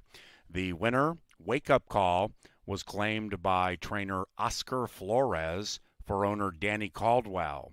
Flores and Caldwell won a 6-way shake for Wake Up Call. And the runner-up, JJ's Crown, was claimed. Jose Silva Jr. is the owner-trainer of JJ's Crown. And Silva won a 5-way shake for the runner-up in race 4.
Favorites continue the late money, certainly the smart money. That horse, Wake Up Joe, hammered down from 9-5 to 3-5 and made it look awfully easy for Wade Rarick, who certainly excels at not only the training game but also the claiming game. Claim last time out for $10,000, run back 2 weeks later, take your purse money check and move along on to the next one, just like we'll be on to the next one in 11 minutes. Scratch number 4, Golden Eyed, a field of 6, goes out to the turf course for the first time today, and the turf course still very firm at this point. The one is Top Star, Shelly Riggs, and Wade Rarick trying to make it 2 in a row as Wade Rarick just got a win in race 4. Certainly bred for turf. This will be the first time that Top Star gets to try this surface. Ships in from Prairie Meadows where they are void of a turf course. Gets to try it today, and you get Negron at 27%, 8-1. Could be a value player for sure, is Top Star. The 2 market analysis, there's no doubt that last race was very impressive. This one previously trained by the likes of Todd Pletcher. Tim Padilla made quick work of a field of 6 last time out, beating Super Constitution. Devil Vision, both of them ran back. Neither of them won. I'm not sure market analysis ultimately wants to be on the turf course by Honor Code, who's only a 10% turf sire. We'll see how market analysis runs today, 9-2 on the board. The 3 is Northcutt. Kevin Danger owns and trains. This one has faced some very tough customers and some tough Minnesotans at that. El Tazar and Dom Plata, very nice Minnesotans. The question mark hasn't been seen since August of 2020. Can Kevin Danger have this one ready to go off of a layoff? We're going to find out 10 minutes away. The 5 looks to be the one to catch to cash. And with the rail out and no rain here at Canterbury Park, you want to be on the lead. And Rye Echoberry and Eddie Forever will be just that. Speaking of previously trained by, this one once under the handling in January of 2020 by Bob Baffert, then Robertino Diodoro, now goes out for Michael Pierce. This one has switched hands numerous times. Rye Echoberry should be the one to catch if you want to cash. And speaking of catching, Where's Jordan? Passes horses late, like better than anyone in here. Doesn't always get to the winner, though. 3 for 40. Finished very nicely last time out on May 19th. Could continue to improve in this spot for Jose Vega. Where's Jordan? If they do go fast early, we'll be rolling late. But overly lucky, the top selection in here. Here's going to be the hammer time. Not maybe necessarily the most likely winner on the card, but a great value play in here. 5-2 off that 4-1 morning line. The Minnesotan takes on Open Company. If Clinton Stewart didn't have any luck at all, it'd be more luck than he's having this year. He hasn't had a ton of racing luck. It's bound to turn around, and it could start right now with overly lucky off of the troubled trip. We'll see if Valenzuela can avoid any trouble and bring the hammer time home a winner. If not, we'll be the nail for the day, and we'll go out for race number 6. Coming up next.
Lynn Dykert, bugler to the Stars, brings them onto the track. We'll scoot over to the turf course for action in race number 5. We scratched the 4, Golden Eyed, out of this field of 7, so we're left with 6, but the betting options remain. Win Place Show, Exacta Trifecta, Super Doubles, and Pick 3s are your choices if you would like to wager in the 5th. Of course, we recommend that you do. Again, scratch the 4, Golden Eyed. Race 5 is sponsored by Pepsi, and in this 5th, we're going to announce our winner of the Mystic Lake drawing. If you brought your MVP card today and you swiped it on your way in, you were entered for the drawing for this $25 gift card compliments of Mystic Lake. Christopher Briseno, or Briseno, I apologize if I mispronounced it, from Bloomington. You are the winner of the $25 Mystic Lake gift card today. Head over to the marketing information booth on track level and you can claim your prize. $25 to go down the road to Mystic Lake. If you would like to get entered into it or earn rewards or both, you should sign up for an MVP card. Grab your ID, head to one of our information booths. They can scan it and they can make you a card in less than a minute. Just hand it to the dealer or swipe it each time that you bet, and you'll rack up points quickly to get rewards. You can get programs, you can get parking, you can get food, you can get cash, all sorts of different rewards from our MVP program. Sign up today. You got 6 minutes to bet race number 5, and they're going to head over to the grass course shortly. As he talked about in the paddock, there's Brian Aragone's Hammer Time, Overly Lucky.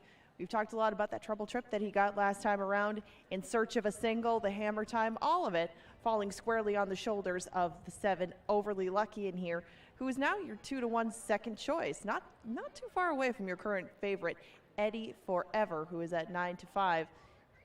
Brian Aragone looks to get another Hammer Time home with Overly Lucky on the outside. Good luck if you singled him. I only used a couple of them. He was one of them, and he is your Hammer Time in race number 5, brought to you by Budweiser.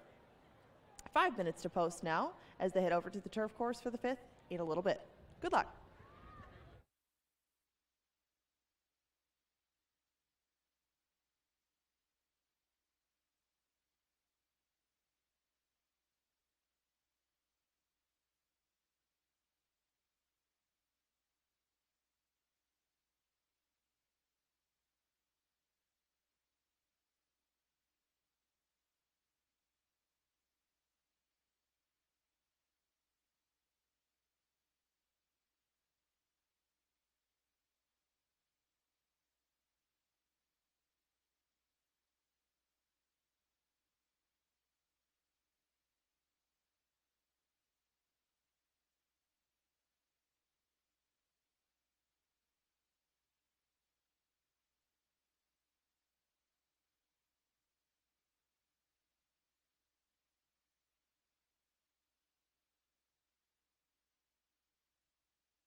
The horses have reached the starting gate, and it is now post time. Turf time at Canterbury Park.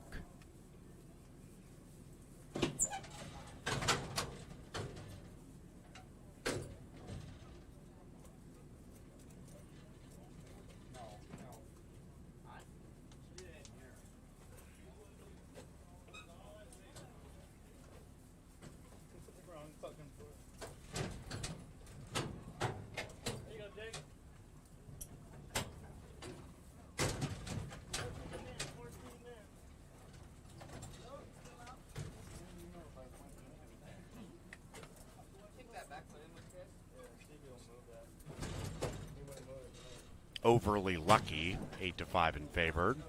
Market Analysis, 2.5 to 1. Eddie Forever, 2.5 to 1.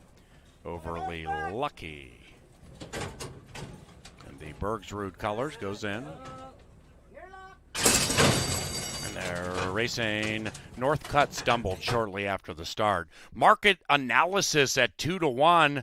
Pops it brilliantly and puts 3 on the field. It is Market Analysis and Alonzo Quiñones striding away from Eddie Forever, who's second. Then it's about 4 back to Top Star in his turf debut. After that, we come to Where's Jordan, the 8-year-old Minnesotan, 9 lengths out of it, overtaken by Overly Lucky and joined by Northcutt. And they head up the barn side, and Market Analysis is the gray streaking away on the lead. Market Analysis at 2 to 1 leads it by 2, 2.5. Eddie Forever in second by 2, 2.5. Overly Lucky in third by about 1.5 lengths. Then we come to Where's Jordan cruising up on the inside, a joint third, 8 out of it. Northcutt is next, and Top Star tails off to the rear. Market Analysis is saying catch me, and some catching needs to be done, leading it by 2 and change. And now Eddie Forever cuts into the margin, makes it 1. Overly Lucky at 9 to 5. Ryder has the orange helmet cover shoved on. Northcutt outside. Where's Jordan inside? Market Analysis closest to the rail and holding on tenuously. Eddie Forever is next. Then it is Northcutt and Where's Jordan. But Market Analysis has taken them wire to wire. Put a Q around race 5. Market Analysis prevails.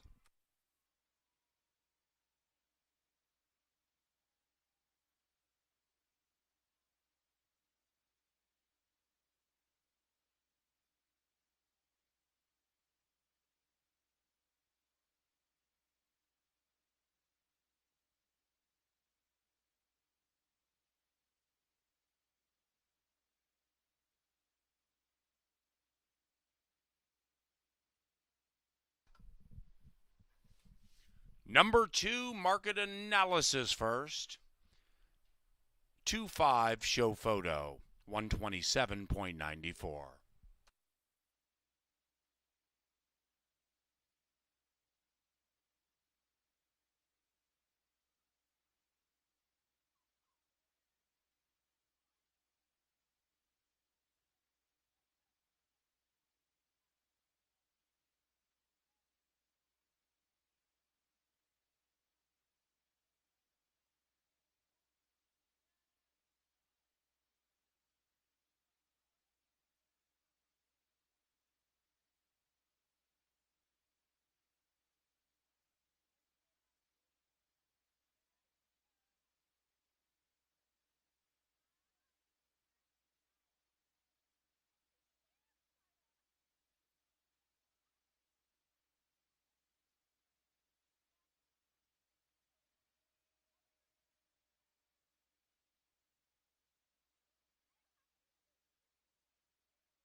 It is 2-5-6-7.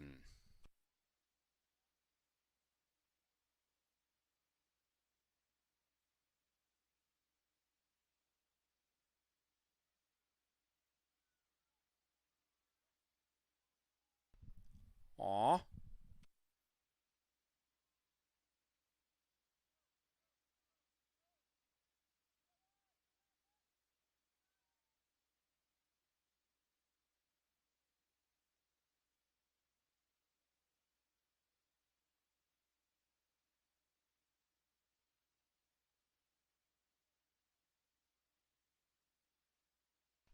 Race 5 in the books, exacta $11.60, trifecta $28.65, the 10-cent superfecta $9.77, double $8.40.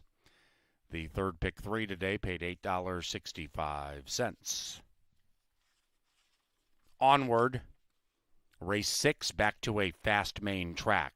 There are no scratches. And this one is courtesy of Mystic Lake Casino Hotel. Ladies and gentlemen, next Wednesday is the Mystic Lake Northern Stars Turf Festival. It is a day featuring 5 stakes races on the turf worth more than $500,000, highlighted by the Mystic Lake Derby. It is the best day of racing we will have all season. It features the Lady Canterbury and, once again, more than $500,000 in stakes purse money, with outstanding connections and horses joining us from all over the country.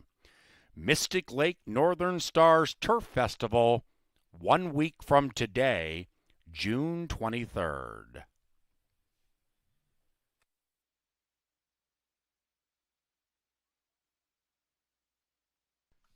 Market Analysis makes his turf debut a winning one and did it stylishly thus.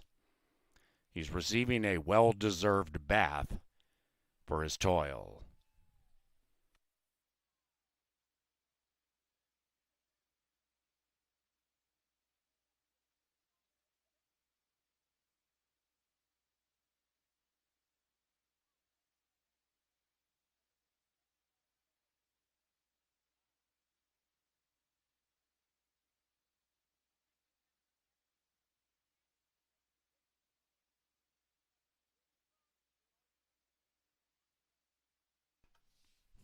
Into the winner's circle for a second consecutive time, it is Market Analysis and Alonzo Quinones.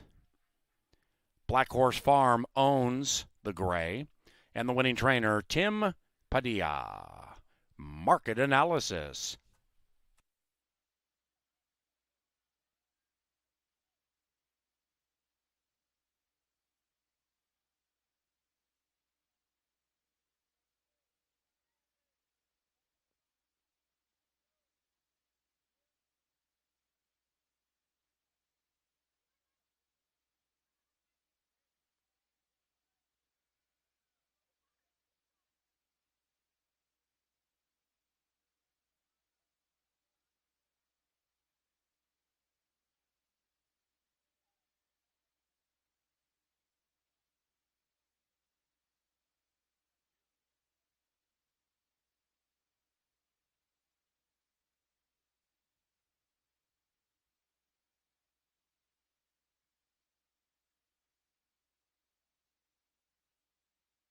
To 1 pops it brilliantly and puts 3 on the field. It is Market Analysis and Alonzo Quinones striding away from Eddie Forever, who's second. Then it's about 4 back to Top Star in his turf debut. After that, we come to Where's Jordan, the 8-year-old Minnesotan, 9 lengths out of it, overtaken by Overly Lucky and joined by North Cut. And they head up the barn side, and Market Analysis is the gray streaking away on the lead. Market Analysis at 2-1 leads it by 2, 2.5.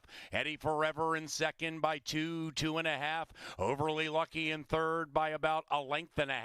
Then we come to Where's Jordan cruising up on the inside, a joint third, 8 out of it. North Cut is next, and Top Star tails off to the rear. Market Analysis is saying catch me, and some catching needs to be done, leading it by 2 and change. And now Eddie Forever cuts into the margin, makes it 1. Overly Lucky at 9-5. Ryder has the orange helmet cover shoved on. North Cut outside. Where's Jordan inside? Market Analysis closest to the rail and holding on tenuously. Eddie Forever is next. Then it is North Cut and Where's Jordan. But Market Analysis has taken them wire to wire. Put a Q around race 5. Market Analysis prevails.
passing zone, void of rain for numerous weeks, and it's very challenging for anyone to pass anyone on our turf course. So certainly make note, if we don't get any rain over the next couple of days, that it could continue to play friendly towards speed, as the last couple of races on the turf have won by horses on or very near to the lead. And we'll go back out to the turf course, or excuse me, we won't go back out to the turf course, despite this race looking very much like a race that was meant to be on the turf, as numerous ones exit a race on the turf. This will be 1 mile on the main track. Your one is Holy Star, up in class, off of a third-place finish. Does have a tendency to break a little bit tardy. We'll see if Negron can get Holy Star to break alertly with the rest of the field in here. The 2 is Left of Center, one of the few in here that did try the turf last time out. They'll go back to the main track, where this one has tried only a fast surface one time. It did result in a career best buyer and also a third-place finish. Turf to dirt in play for Dean Butler and Suzanne Stable, 7-2 on Left of Center. The 3 is She Appeals Holy, as Holy Hill Farm has both Holy Star and She Appeals Holy. We'll see if God can shine his grace on these holy ones in here with Miguel Aurora for Greg Weir. 0 for 5 in the career for She Appeals Holy. The 4 is Poppin' Tops. Alex Conchari, he's been popping plenty of collars today. He's perfect 3 for 3 on his mount so far. We'll see if he can get another one in here. He's looking for 4 wins already, and we're only in race number 6. We'll see if he can do it with Poppin' Tops at 8-1. The 5 is Danielle's Deal for the Flanagans. Vic Hansen and Quincy Hamilton in here. Turf to dirt in play. They ran in a very much improved race based on what they had shown as a 2-year-old, as a 3-year-old could be continuing to develop and improve. Maybe it was just a switch to the turf. They do go back to the main track. We'll see if Danielle's Deal is the real deal in here, improving as a 3-year-old with age. The 6 is strictly the one to beat. Minnesota Nice for the Butsaws. Numerous races in the career would win this race. That's why you're going to get 4 to 5 on Ruben Fuentes and Valerie Lund. This one has some back class as well. Tried the $100,000 Northern Lights debutante, as well as the MTA sales graduate futurity for Valerie Lund. Then they also try to race at Lone Star. Turf to dirt in play. There's no doubt about it. Minnesota Nice is the one to beat. And the 7, Classic Whiskey. Kelsey Haar get the call for Frank McKinley. Another who goes turf to dirt. Many of them exit a race on the turf. They go back to the main track. Minnesota Nice the one to beat. But is it the one to bet? We'll find out 9 minutes away.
We return to the main track for race number 6.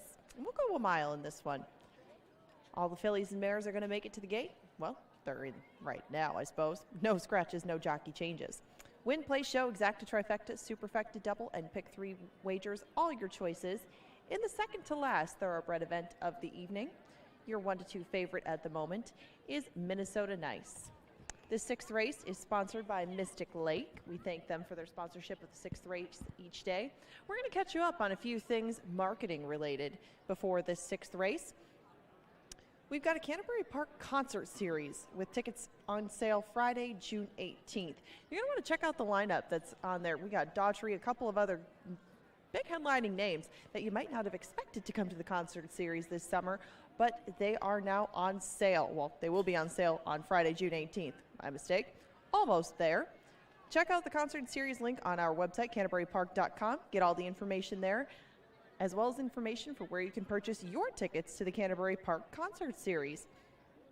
The Northern Stars Turf Festival is coming up next Wednesday. A lot of good races. The entries are out now. We'll have the morning line later on tonight, but a lot of solid races, including the MTA Stallion Auction Stakes, the Dark Star Turf Sprint, the Lady Canterbury, Mystic Lake Mile, the Curtis Sampson Oaks, and the Mystic Lake Derby. Take a look at some of the fields and some of the horses that are coming in from the outside and the local representatives in all of those turf races. If it's something that interests you from a betting standpoint, you might want to check out the contest that we have here or that you can play online.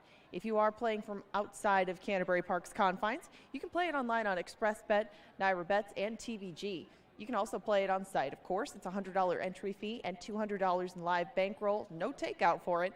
And whatever you make, you keep. One for every 30 entrants will win a $3,000 entry into our big 120,000 Canterbury Park Breeders' Cup Betting Challenge Big Ten tournament in September. That's on September 16th, but this one is next Wednesday. You get a lot of good action on the turf to pick from in making your live bankroll wagers. If you're interested in getting in on that, check out the rules online or head up to the third level information booth and you can get more information there on how to get into that contest next week. And lastly, on Sunday, we invite you to come back for Father's Day. We have a Father's Day food truck festival. Tickets are on sale right now.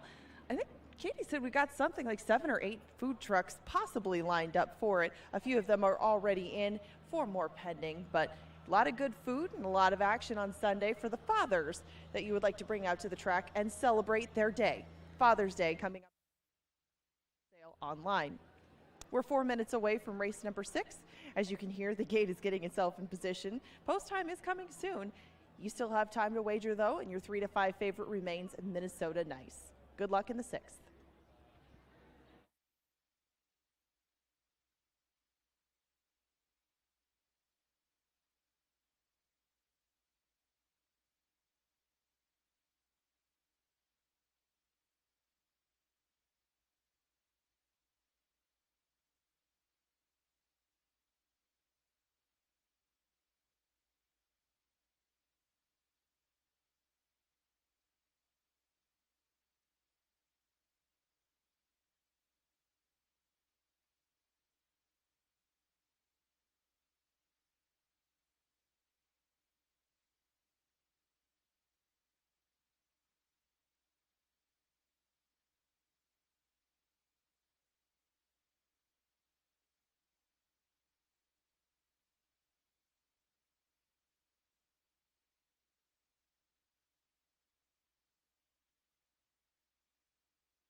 They're at the gate, and it's post time.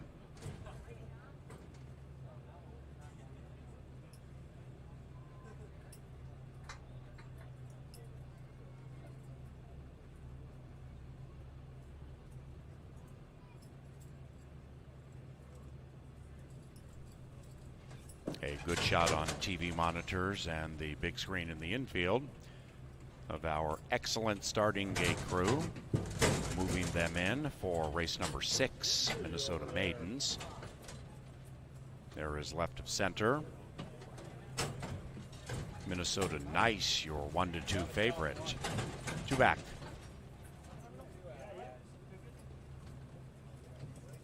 And 1 out.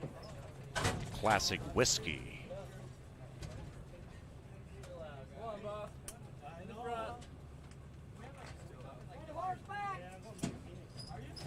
Good job. Danielle's deal has flung Q. Rider off. Rider on. Race on. And the racing. Left of center at 3.5 to 1. Popped beautifully. So did Holy Star. And Holy Star at 26 to 1 strides away in race 6 with 7 furlongs to go. And Holy Star is going quite quickly. Left of center is next to the inside of Poppin' Tops, who takes second. That rider is red hot. After that, we have Danielle's Deal fourth, but a very close fourth with 5.5 furlongs to run. Minnesota Nice is the favorite at 1 to 5 in the clear and advancing on his own. Then we come back to Classic Whiskey, make that advancing on her own. Classic Whiskey is between horses, 4 out of it. Holy Star still leads. Way back at the rear, She Appeals Holy, chasing the other Holy, and it is Holy Star still leading. It's about 1. Minnesota Nice from 4th to 3rd to 2nd, putting pressure on the long shot, and 1 and 6 race out. 2 lengths to the good of Poppin' Tops. After that, Danielle's Deal, and then we come back to Classic Whiskey, laboring 7 out of it. Round about the quarter pole, Holy Star may be in need of divine intervention from here, because Minnesota Nice takes the lead and runs away. It is Minnesota Nice from Holy Star. She Appeals Holy is churning home fast, but only for a minor, as Minnesota Nice goes zigging and zagging down the stretch. Might as well just make a right into the winner's circle. Minnesota Nice, a maiden no more.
Race 6 is official.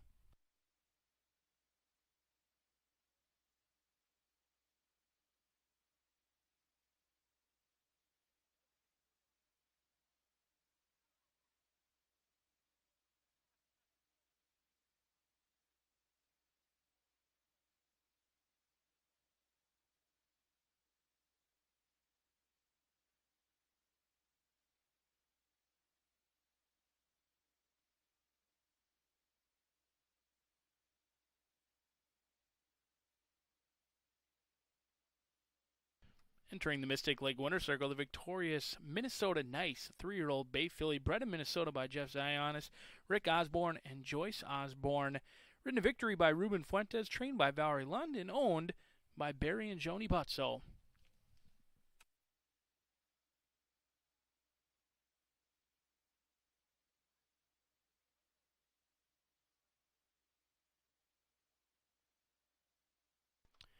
$1 exacta returns $15.80. The 50-cent trifecta, $51.55. 10-cent super, $33.44. The $1 daily double, $5.70. 50-cent pick 3, $5.45. Final order of finish, 6-1-3-7. Race number 7 coming up 21 minutes from now. No scratches, no changes.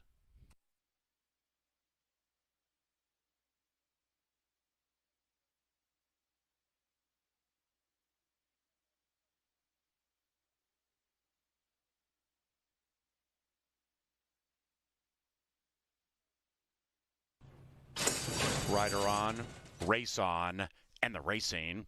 Left of center at 3.5 to 1, popped beautifully. So did Holy Star. And Holy Star at 26 to 1 strides away in race 6 with 7 furlongs to go. And Holy Star is going quite quickly. Left of center is next to the inside of Poppin' Tops, who takes second. That rider is red hot. After that, we have Danielle's Deal fourth, but a very close fourth with 5.5 furlongs to run. Minnesota Nice is the favorite at 1 to 5 in the clear and advancing on his own. Then we come back to Classic Whiskey, make that advancing on her own. Classic Whiskey is between horses, 4 out of it. Holy Star still leads. Way back at the rear, She Appeals, Holy. Chasing the other Holy, and it is Holy Star still leading. It's about 1. Minnesota Nice from 4th to 3rd to 2nd, putting pressure on the long shot, and 1 and 6 race out. 2 lengths to the good of Poppin' Tops. After that, Danielle's Deal, and then we come back to Classic Whiskey, laboring 7 out of it. Round about the quarter pole, Holy Star may be in need of divine intervention from here, because Minnesota Nice takes the lead and runs away. It is Minnesota Nice from Holy Star. She Appeals, Holy is churning home fast, but only for a minor, as Minnesota Nice goes zigging and zagging down the stretch. Might as well just make a right into the winner's circle. Minnesota Nice, a maiden no more.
Minnesota Nice waved goodbye at the top of the stretch. An easy winner in here. As we're 12 minutes away from race number 7, we'll go back out to the turf course in here. 5-furlong sprint. Winiger likely to be your favorite, and favorite is what you've wanted to be if you're wagering today. Through 6 races, we've got 5 favorites coming home to score. We'll see if Winiger can make it 6 out of 7. And speaking of coming home to score, Alex Conchari. He's got 3 winners on the card. He looks for 4 in here with the favorite Winiger, strictly the one to beat on class relief alone, shipping in from Arlington Park. Does like to be just off the pace. We'll see if they can work out a trip down on the inside with Winiger at 2-1. The 2 is Lil Feathered Indian. Kelsey Haar gets the call for Troy Bethke. Now they have to be excited, and there's nothing to be excited about being in the 2 hole, but they have been stuck in the 1 hole the last couple of times. Lil Feathered Indian does have a little bit of trouble handling the turn, but Kelsey Haar got familiar with this one last time out. Let's see if the 4-year-old filly can handle the left turn better today at 8-1. The 3 is Gotham City Queen. The Minnesotan taking on Open Company in here. Chad Lindsay gets the call. Was the beaten favorite last time out. That was on a muddy racetrack. Should appreciate being on the turf course, and only the 2nd time on the turf course today. The lone try before they showed speed, tired late against tougher competition and against Open Company at the allowance level. 9-2 on Gotham City Queen. The 4 is She Got It. Leslie Mowing gets the call for Bruce Reek, and the only question mark is the turf in here. Has made 6 starts. Has yet to try the turf course, but we saw an Honor Code horse win earlier today. The 3-year-old filly by Honor Code could handle it today for Bruce Reekin, who's off to an excellent start at Canterbury Park. The 5 is Madala Match. Alfredo Juarez goes out for Michael Baylor. Could absolutely improve on the turf course. I mean, this horse ran a huge race, 2-drink minimum, chased gamely last time, but was never catching this one. It really won rather easily, was geared down late. And the 3rd place finisher, Holy Star, just ran a great race in race number 6. Madala Match could improve on the turf course, 9-1, a value player in here. The 6 is Kilberry Lady. Danny Caldwell, Oscar Flores, and Ruben Fuentes. This one of the only ones in here, and in fact, I believe the only one in here to have a win on the turf course. We'll see if Kilberry can do it again in here. The 7 is Janet's Rocket. Lindy Wade for Michael McCaffrey, Dwayne Loy. Was scheduled to run on May 31st down at Prairie Meadows. They did miss that spot. It was only 11 days after a Canterbury race, but was scheduled to run elsewhere. They land here 6-1 on Janet's Rocket. And the 8, Satin Finish. Always pay attention to that early money because it did land on Satin Finish in here for Rye Eckleberry and Hall of Fame trainer Francisco Bravo off of a 7-length victory last time out at 1-2. 3-1 on the board. Winiger, strictly the one to beat. Kevin Gorg's got this one right on top, and he's won 5 out of 6. Can the man keep the hot streak alive? We're going to find out 9 minutes from now.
Our final trip to the turf course comes up in race number 7. We'll go 5 furlongs this time, and the Goyles are now out onto the track.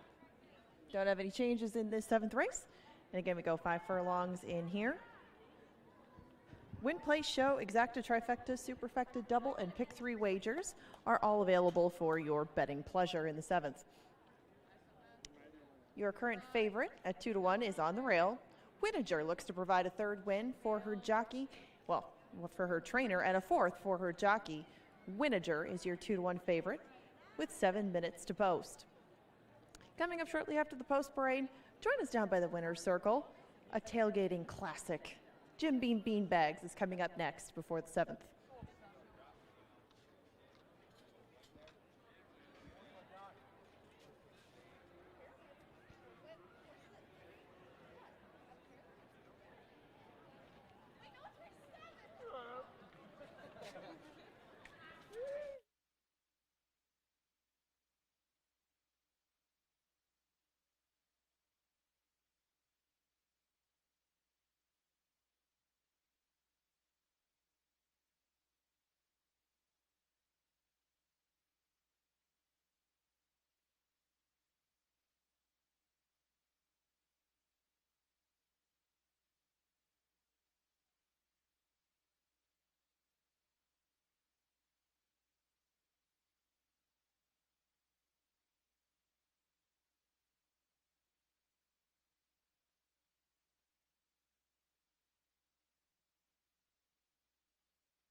Okay.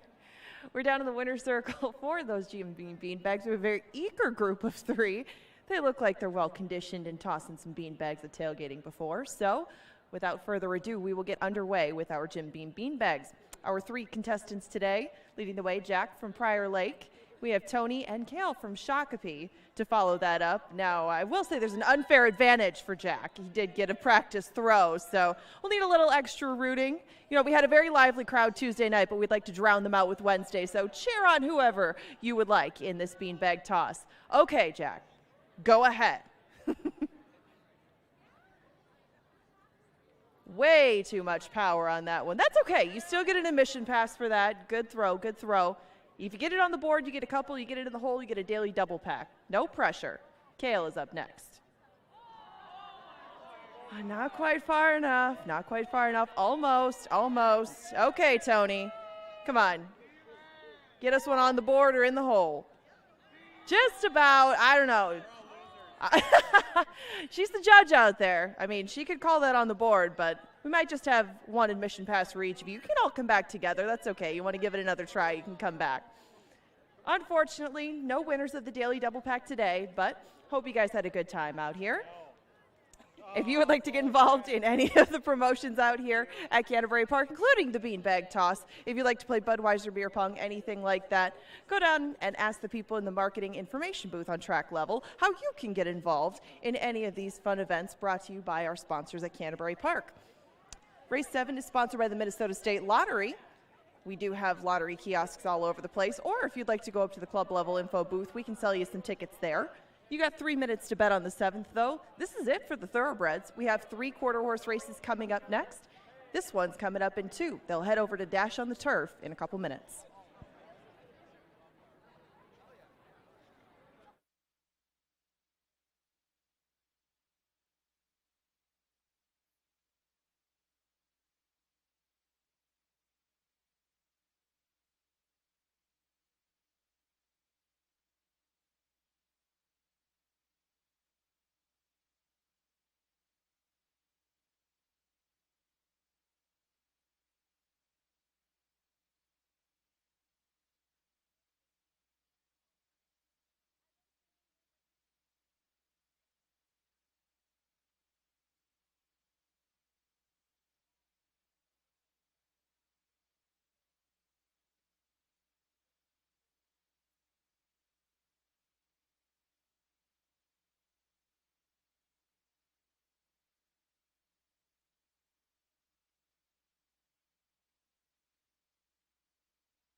Moving into the gate, it is now post time for the 7th race, the Farmington High School Baseball Classic.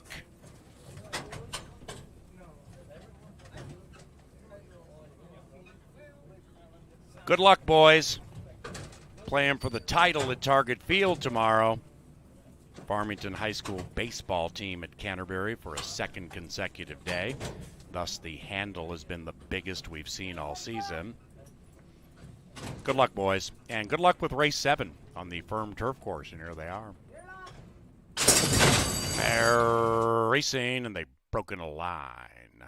On the inside, Winnagers out quickly, and so is Gotham City Queen. After that, Life After the Indian is about 2 lengths from the front, and now has been overtaken by that 8 on the outside, Satin Finish, beginning to make a swift move into 3rd. Then we come back to Winnagers, outbroke the field, but now 4 out of it, and to the inside of Janet's Rocket.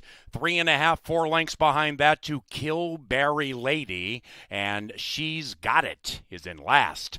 And 10 lengths from the lead, chasing the Queen, it is Gotham City Queen. Locked in battle with Medallia Match as they head for the money. Outside of that is Satin Finish. Winnagers right behind them. It's a 2-headed battle through the final football field. Gotham City Queen. Outside of that, Medallia Match is going better at 10-1. Pay that 5.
Number 5, Medalla Match ran first. It's 5.318 in 55.88, still unofficial.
The 7th race is official. Most recent pick 3, $39.80. Pick 4, $60. The pick 5 paid $141.30. Pick 6 paid $595.40. Closed by Medalla Match and Alfredo Juarez Jr. Winning owners, Twisted Chaps Racing, and the winning trainer, Mike Beeler.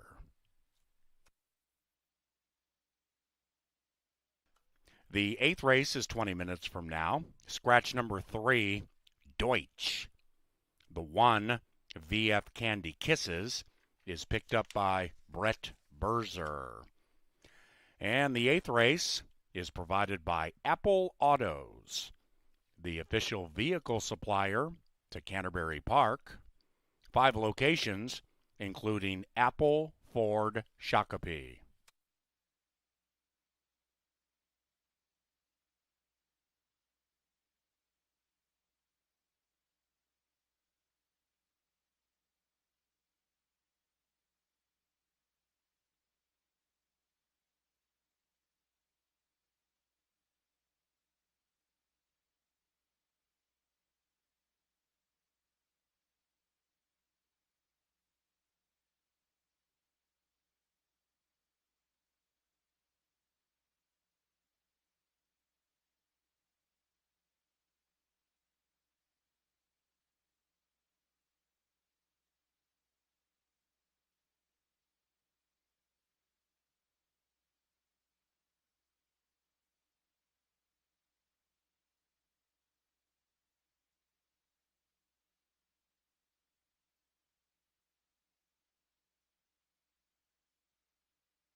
And they're racing, and they've broken a line. On the inside, Winnagers out quickly, and so is Gotham City Queen. After that, Life After the Indian is about 2 lengths from the front, and now has been overtaken by that 8 on the outside, Satin Finish, beginning to make a swift move into 3rd. Then we come back to Winnager, outbroke the field, but now 4 out of it, and to the inside of Janet's Rocket. 3.5, 4 lengths behind that to Killberry Lady, and She's Got It is in last. And 10 lengths from the lead, chasing the Queen, it is Gotham City Queen. Locked in battle with Medallia Match as they head for the money. Outside of that is Satin Finish. Winnagers right behind them. It's a 2-headed battle through the final football field. Gotham City Queen. Outside of that, Medallia Match is going better at 10-1. Pay that 5.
Whether it's thoroughbreds or quarter horses, always pay attention to the early money, and it did land on that good-looking gray.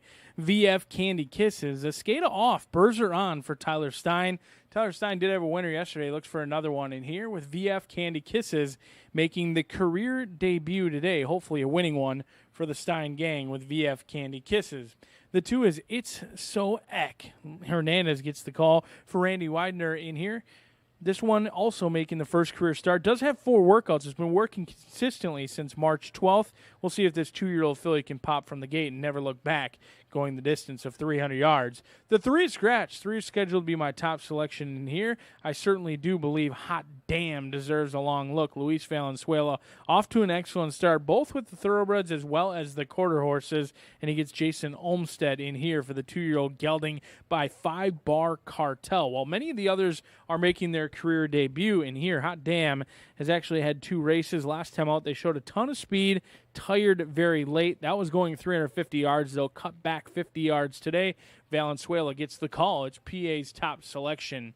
The 5 is EOS Apolitical Bunny. Martinez gets the call for the Hall of Fame trainer Ed Ross Hardy. This 2-year-old filly, Apolitical Blood, bred to be a runner, does have 1 career start, can certainly improve today.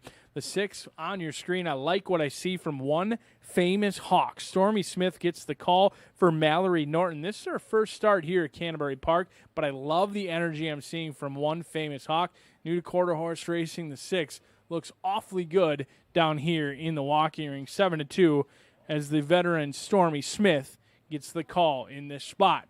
7 is Paint Me Bloody. New trainer here at Canterbury Park, looking to get their first career victory. I haven't seen many Colorado breds here at Canterbury, but that's exactly what we have in Paint Me Bloody. The 8 is Rate Me a Lady, owned by Joe Rice, the homebred in here, bred in Oklahoma. Back at the farm for Joe Rice, the 2-year-old filly does take on a few boys in this spot as well, but in quarter horses, boys versus girls, not nearly as difficult when you're talking about quarter horses versus thoroughbreds in here. Was scheduled to race at Remington on May 14th. They missed that spot. They'll land here at Canterbury Park. We'll see if they can get the money. A very competitive field, a wide open race, potentially the biggest payout we'll see all day long. Stretch number 3 leaves us with a field of 7. It's the late pick 3, and it's all quarter horse action coming up next.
Bravo, Mr. Dykert.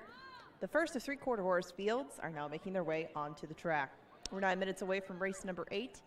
Please scratch the 3 Deutsch and make the rider on number 1 VF Candy Kisses, Brett Berzer. It's the only changes to report of. We still have 7 going to post. Somebody will be a first-time winner after the 8th race. Win, place, show, exacta trifecta, superfecta doubles, and pick 3 wagers available in this one. It's our last pick 3 of the night. It'll go off in about 9 minutes. And we want to remind you, before we thank Appalatos for sponsoring this race, that the Northern Stars Turf Festival is coming up next Wednesday. There's a big contest going on with it. We talked about it a little bit earlier, but in case you're just joining us, That's a nice contest to go with a nice race card. There are some really, really good turf races that we're going to run next Wednesday. Hopefully Mother Nature cooperates as she has been recently. We're running the MTA Stallion Auction Stakes on the main track, but the Dark Star Turf Sprint, the Lady Canterbury, the Mystic Lake Mile, the Mystic Lake Derby, and the Curtis Sampson Oaks all going to be run on the turf course with some very nice fields to go along with them. So it seems fitting that we would have a big contest to go with it. You can play online or you can play right here at Canterbury Park. If you'd like to play online, you can play through ExpressBet, NyraBets, and TVG. It's $200 live bankroll in addition to the $100 entry fee. No takeout with it. And of course, since it's a live bankroll, whatever you win, you get to keep. One player for every 30 entrants wins a $3,000 entry into the Canterbury Park Breeders' Cup Betting Challenge Big Ten Tournament in September. That's on September 16th. And that gets you, if you manage to make it into there, you could win your way to the Breeders' Cup Betting Challenge coming up later in the year, the big championship. More information on this is available online.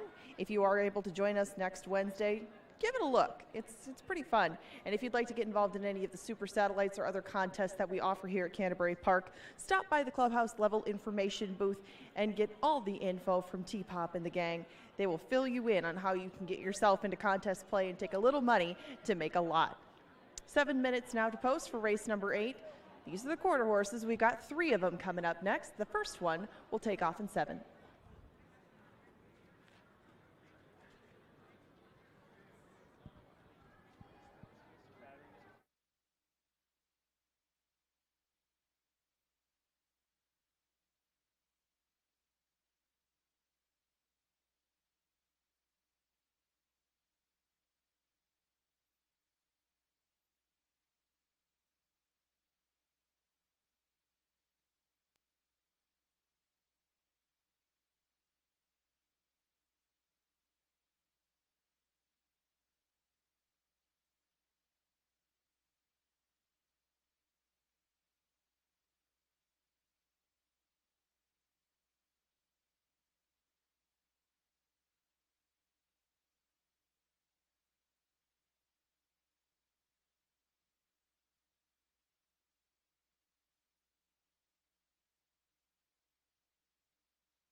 Moving into the gate, it's post time for the 8th race, beginning the final pick 3 this Wednesday.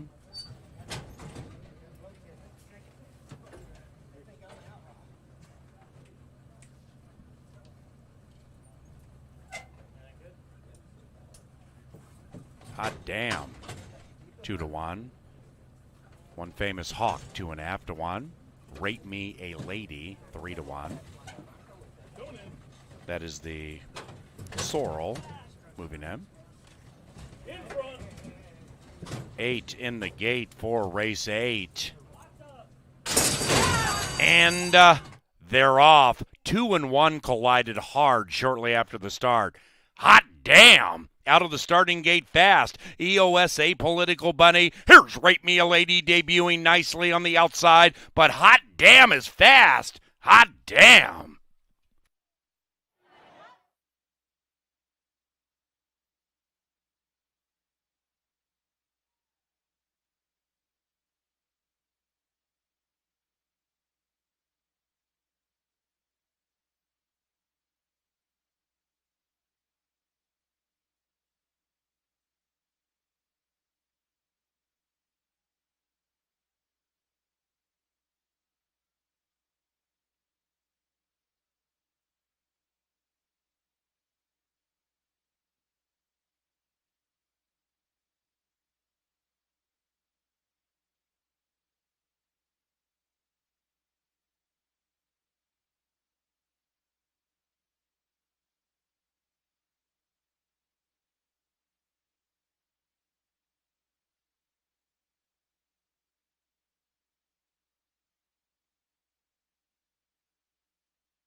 Steward's inquiry, stand by.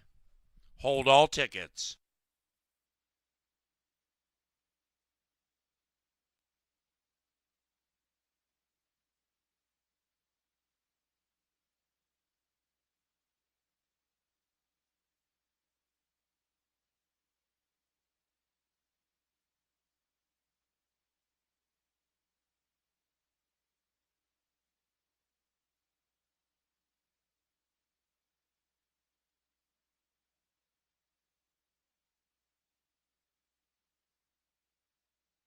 Ladies and gentlemen, the top 4 are posted, 4, 8, 5, 6. All 4 are under scrutiny. So we encourage you to please hold all tickets involving race number 8 as the track referees, our stewards, sort out this quarter horse event. The unofficial winner, Hot Damn, is under review, along with Rate Me a Lady, EOSA Political Bunny, and One Famous Hawk.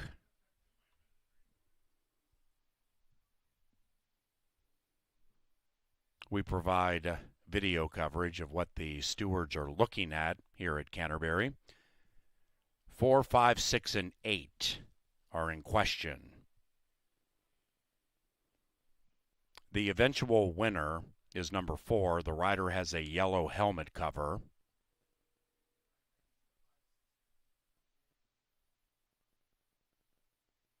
And the stewards are going to observe the path taken by all 4, 5, 6, and 8 to see if a disqualification is merited because somebody was cost a better placing.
Ladies and gentlemen, no change to the final order of finish.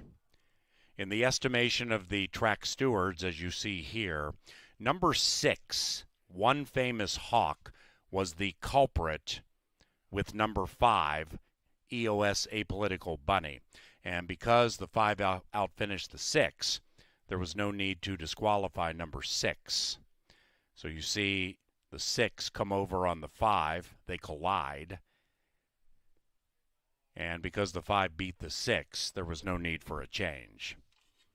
In the winner's enclosure, Hot Damn and Luis Valenzuela.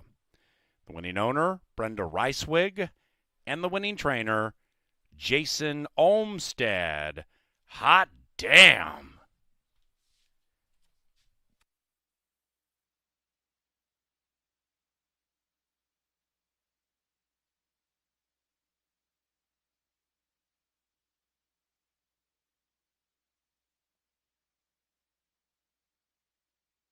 Our 8th is official.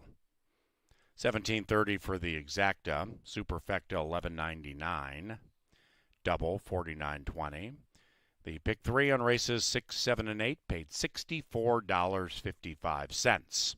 50-cent trifecta 485, $24.45. The 9th is the Wednesday penultimate. Number 7, Liquors Quicker, is ridden by Brett Berzer. Post time in 20 minutes.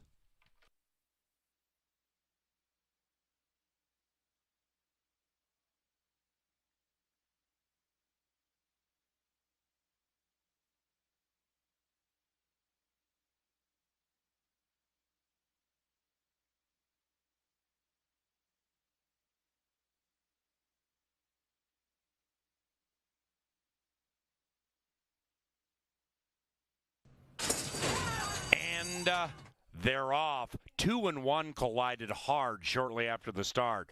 Hot damn! Out of the starting gate fast. EOS Apolitical Bunny. Here's Rape Me a Lady debuting nicely on the outside. But hot damn is fast. Hot damn.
Ladies and gentlemen, jockey change here in the 9th race being announced for the first time.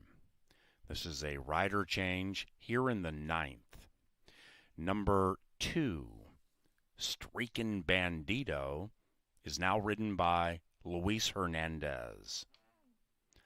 Hernandez picks up 2, Streakin' Bandito.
Sometimes it's just that easy. Jason Olmstead right on top. Get used to it, especially with the quarter horse races.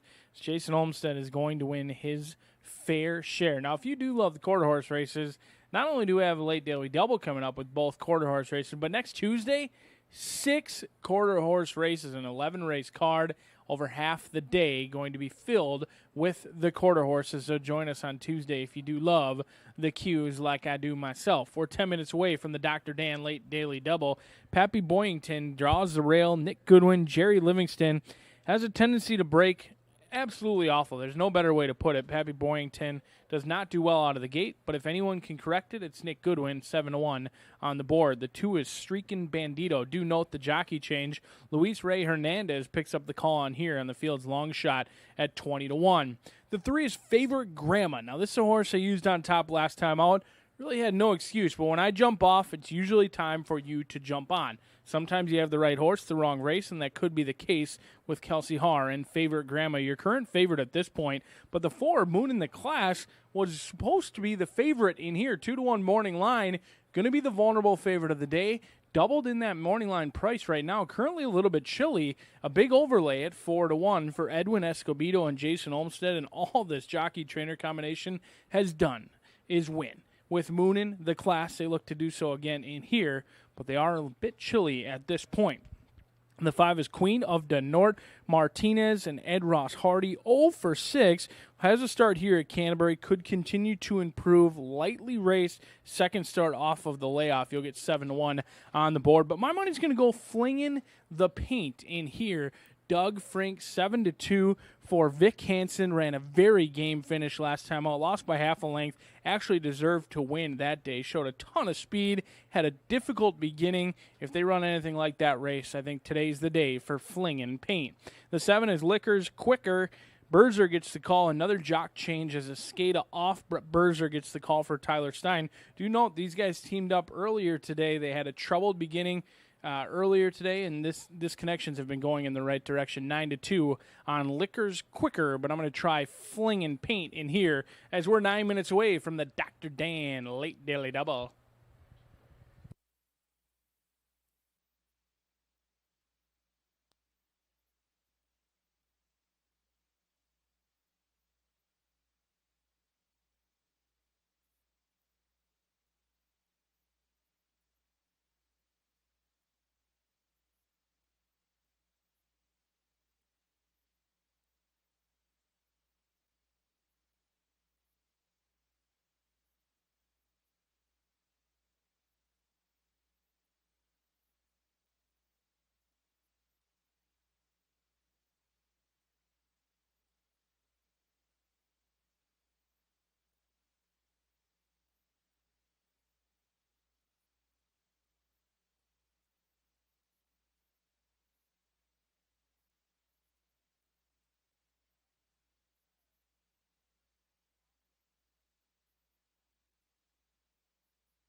The second group of quarter horses has made their way onto the track. We're 6 minutes away from race number 9. A couple of jockey changes in here. Luis Hernandez picks up the 2, Streakin' Bandito, and Brett Berzer picks up the 7, Liquors Quicker.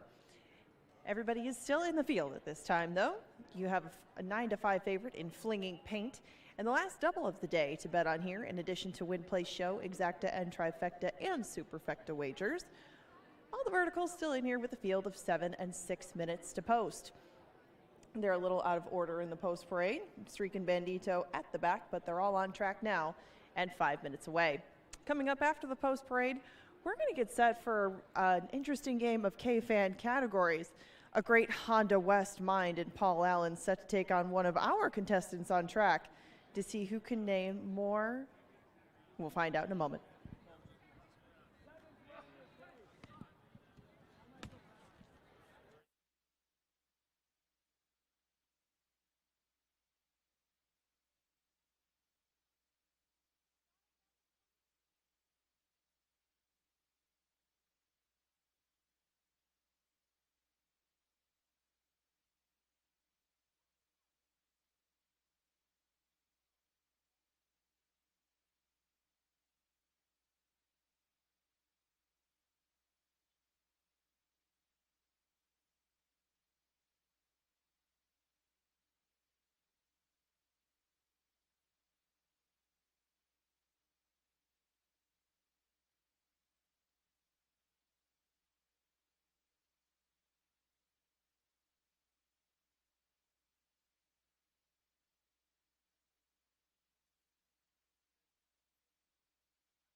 Waving up there. Okay, we're down to the winner circle for K-Fan categories, and as I kind of teased before, you have to take on a great Honda West mind in Paul Allen, but do you think that you can outname him in NHL teams? Yes, he has to take on a great mind of mine, so. This is Travis from Farmington, and he's a great mind. So we're going to give you 15 seconds to name as many NHL teams as you can. We're going to see how many Paul names, and if you get more, you get a betting voucher. What do you think? Love it. All right, here we go. Time is ready over there. Okay. Go. Wild, Canadians, Coyotes, Lightning, Sabres, Panthers, Golden Knights, Stars, Flames, Flyers, Penguins, Islanders, Blue Jackets, Capitals, Bruins. Good. All right, you're good. How many do we have?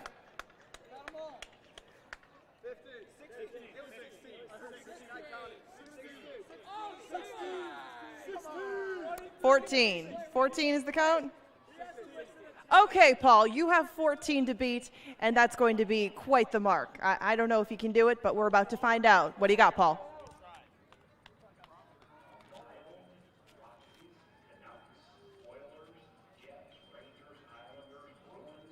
What is he looking at? What is he looking at?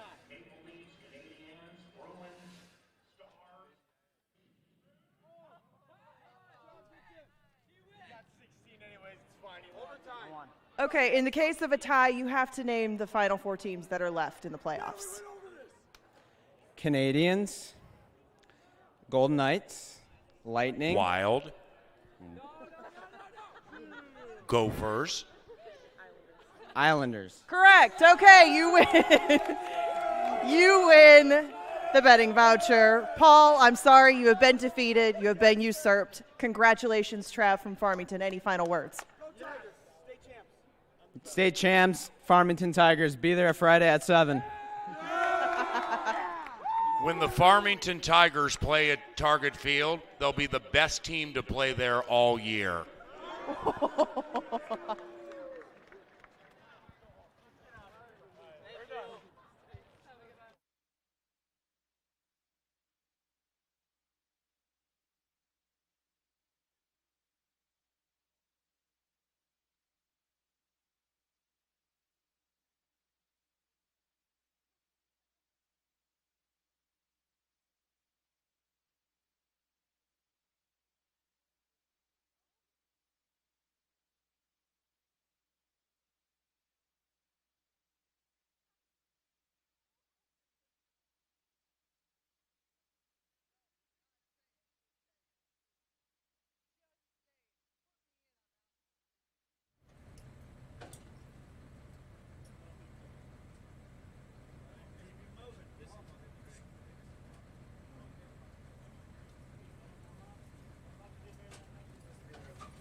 They've reached the gate. It is now post time. Post time for the 9th race. As Streakin' Bandito goes in Sands Rider, who undoubtedly will join. Favorite Grandma 2-1. Flinging Paint is 9-5. Peppy Boyington acting up, settling. One out.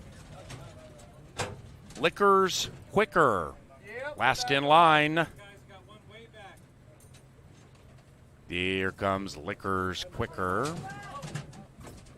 They all set. Ooh, Pappy Boyington being a bad actor. And away they go. 6 was in tough shortly after the start. Pappy Boyington pops nicely from the 1. Favorite Grandma right there between runners Moon in the class, and outside of that is Queen of Denort, but pay that 3 at 3.5 to 1. Grandma gets the money.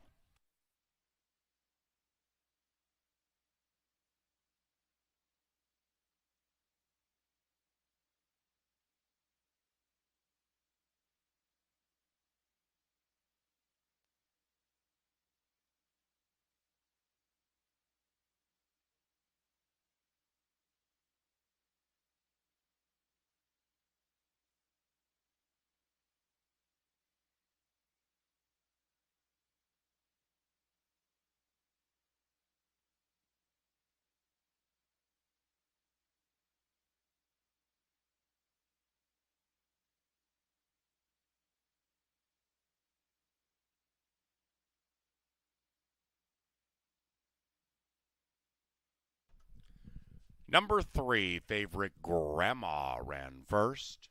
It's 3-4 and a show photo. 17.28 was the running time.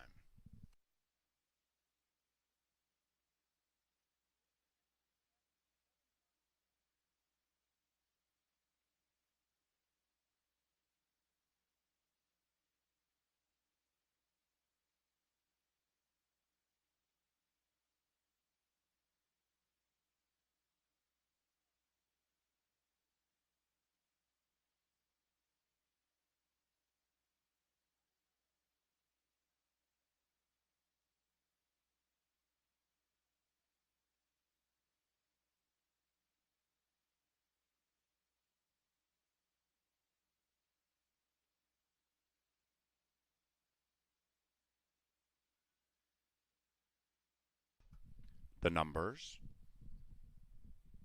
3-4-5-1.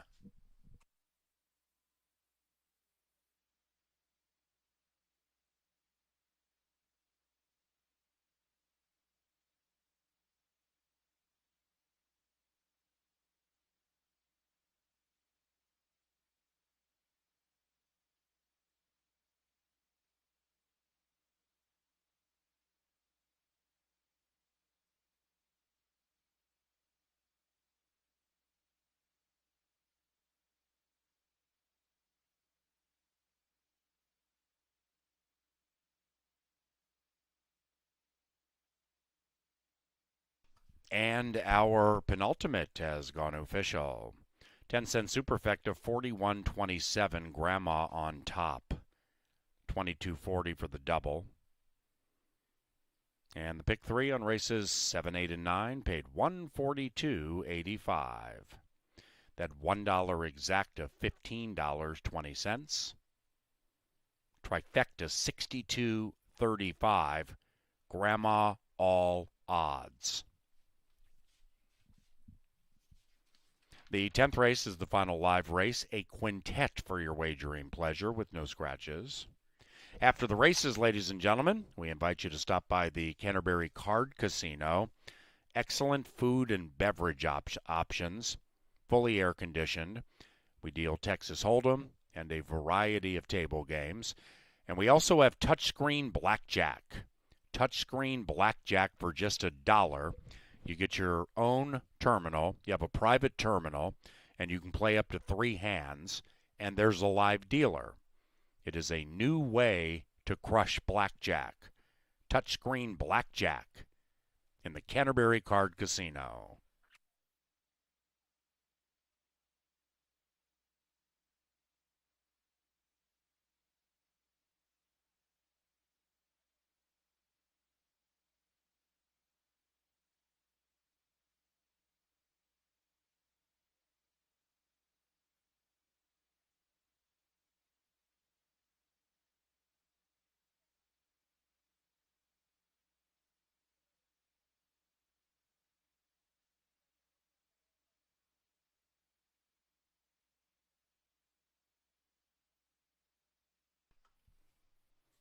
Into the winner's circle, favorite Grandma and Kelsey Har.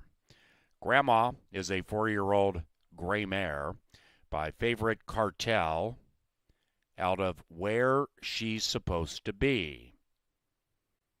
Owned by Terry Reed, Grandma was bred in Minnesota by Mr. Terry Reed. And the winning trainer, Jerry Livingston, we presume.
away they go. 6 was in tough shortly after the start.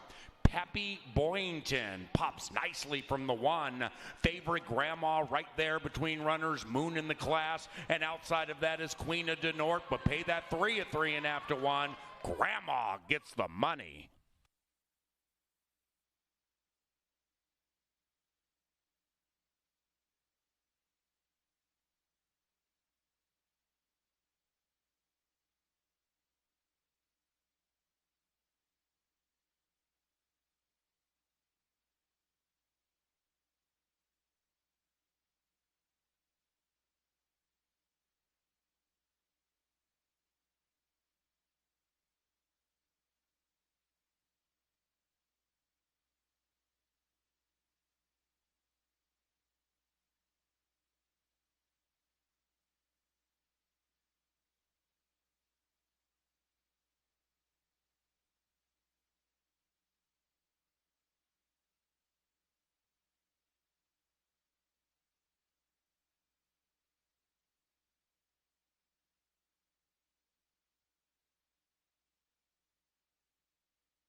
13 minutes away from the Jennifer Williams Birthday Classic. A happy 50th birthday to Jennifer Williams. A field of 5 goes 350 yards in here, all bred right at home in Minnesota. The one is just Rocket Man Escobedo for Jason Olmstead. The 3-year-old gelding does take on older in here, but ran in the Go for Futurity, just a head away from being the Go for Futurity winner. Also went off favored that day in a full field of 9.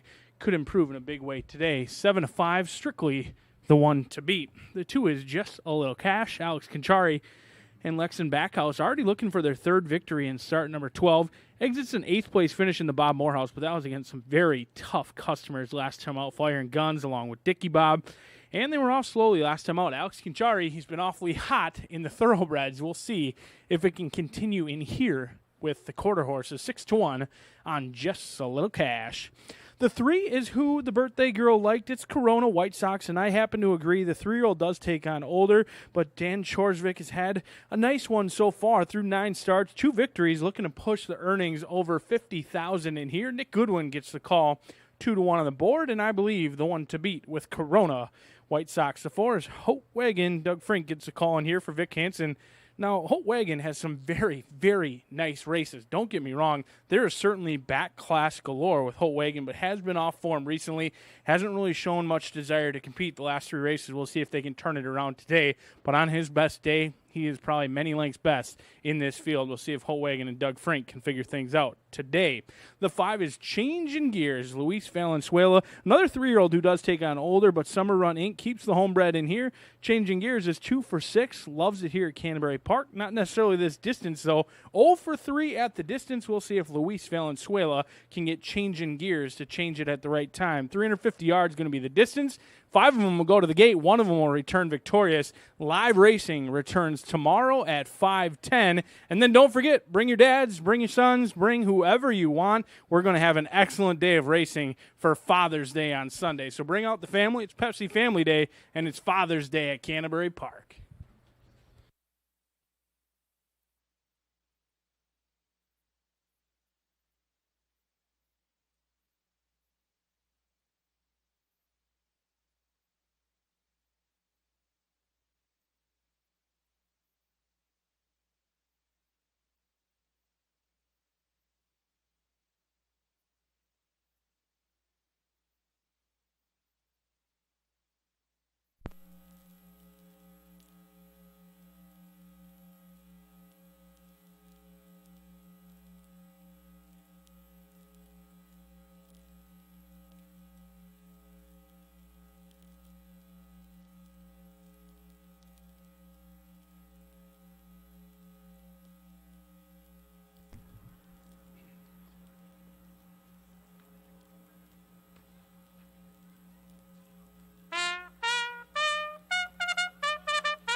We've reached the end of the line. It's race 10 coming up next. We're 9 minutes away from it.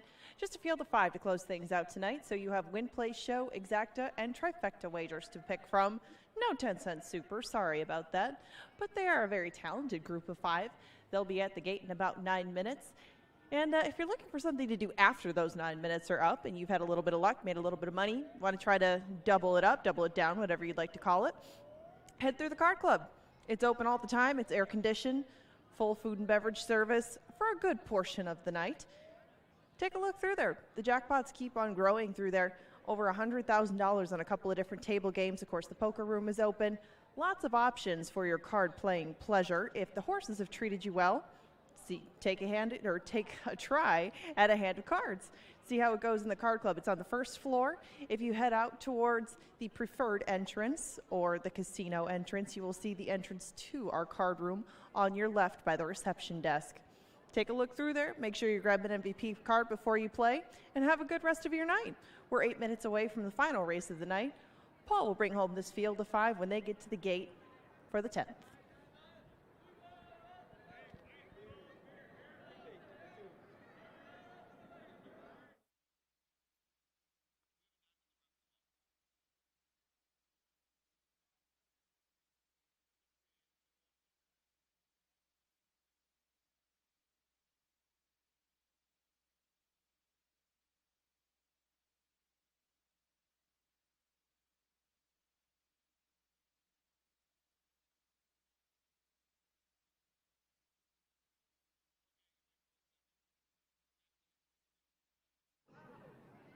And before the last goes off, I want to remind you that this is Brian Aragoni's Continental Diamond, Diamond in the Rough. He is the 3 Corona White Sox. It's your narrow third choice right now by about $25, $26, $27, we'll make it that. And Corona White Sox is currently 2-1, coming off a pretty solid third place finish in the Bob Morehouse. Just outrun by Fire and Guns and Dickie Bob, but those are 2 big names to be outrun by as far as state breds go. This is a slight dip down in class, and most of his past races would at least get him in the mix for this, if not into the winner's circle. I can definitely see why this would be his diamond in the rough. He's getting bet right now, though. 2-1 on the board for Corona White Sox, and it looks like he might remain that way as the second or third choice throughout the betting. Plenty of support going to the outside horse, Changing Gears, currently at 7-5, but who has been the favorite in the betting for a good duration of things. We're down to 6 minutes to post now for race number 10. Good luck in the last.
One out. Changing gears. Last in line. Ready to close up Wednesday right out here at the park. Load them up. Let them rip.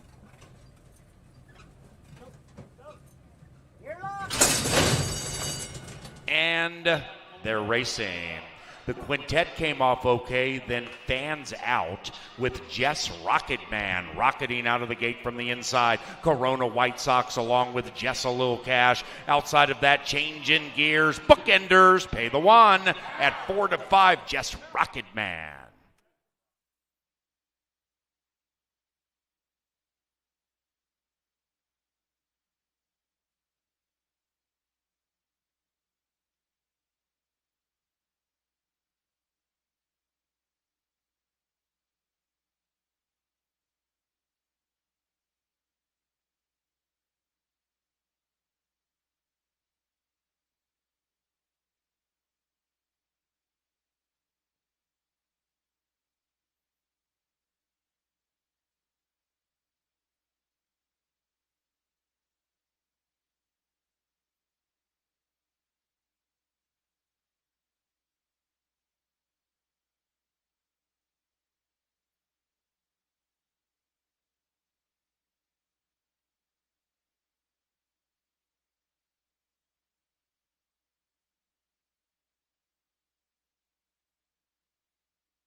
And the 10th race is official.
Into the Mystic Lake Winners enclosure, Jess Rocketman and Edwin Escobedo.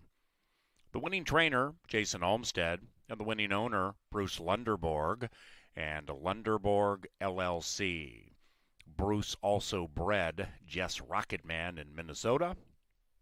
And the winner is a 3-year-old brown gelding by Apolitical Jess out of Paint or More. Ladies and gentlemen, on behalf of Canterbury's management team, those of us in the Dark Star press box and or our television department, thank you very much for joining us online or on track. And if you're leaving Canterbury Park, please drive safely.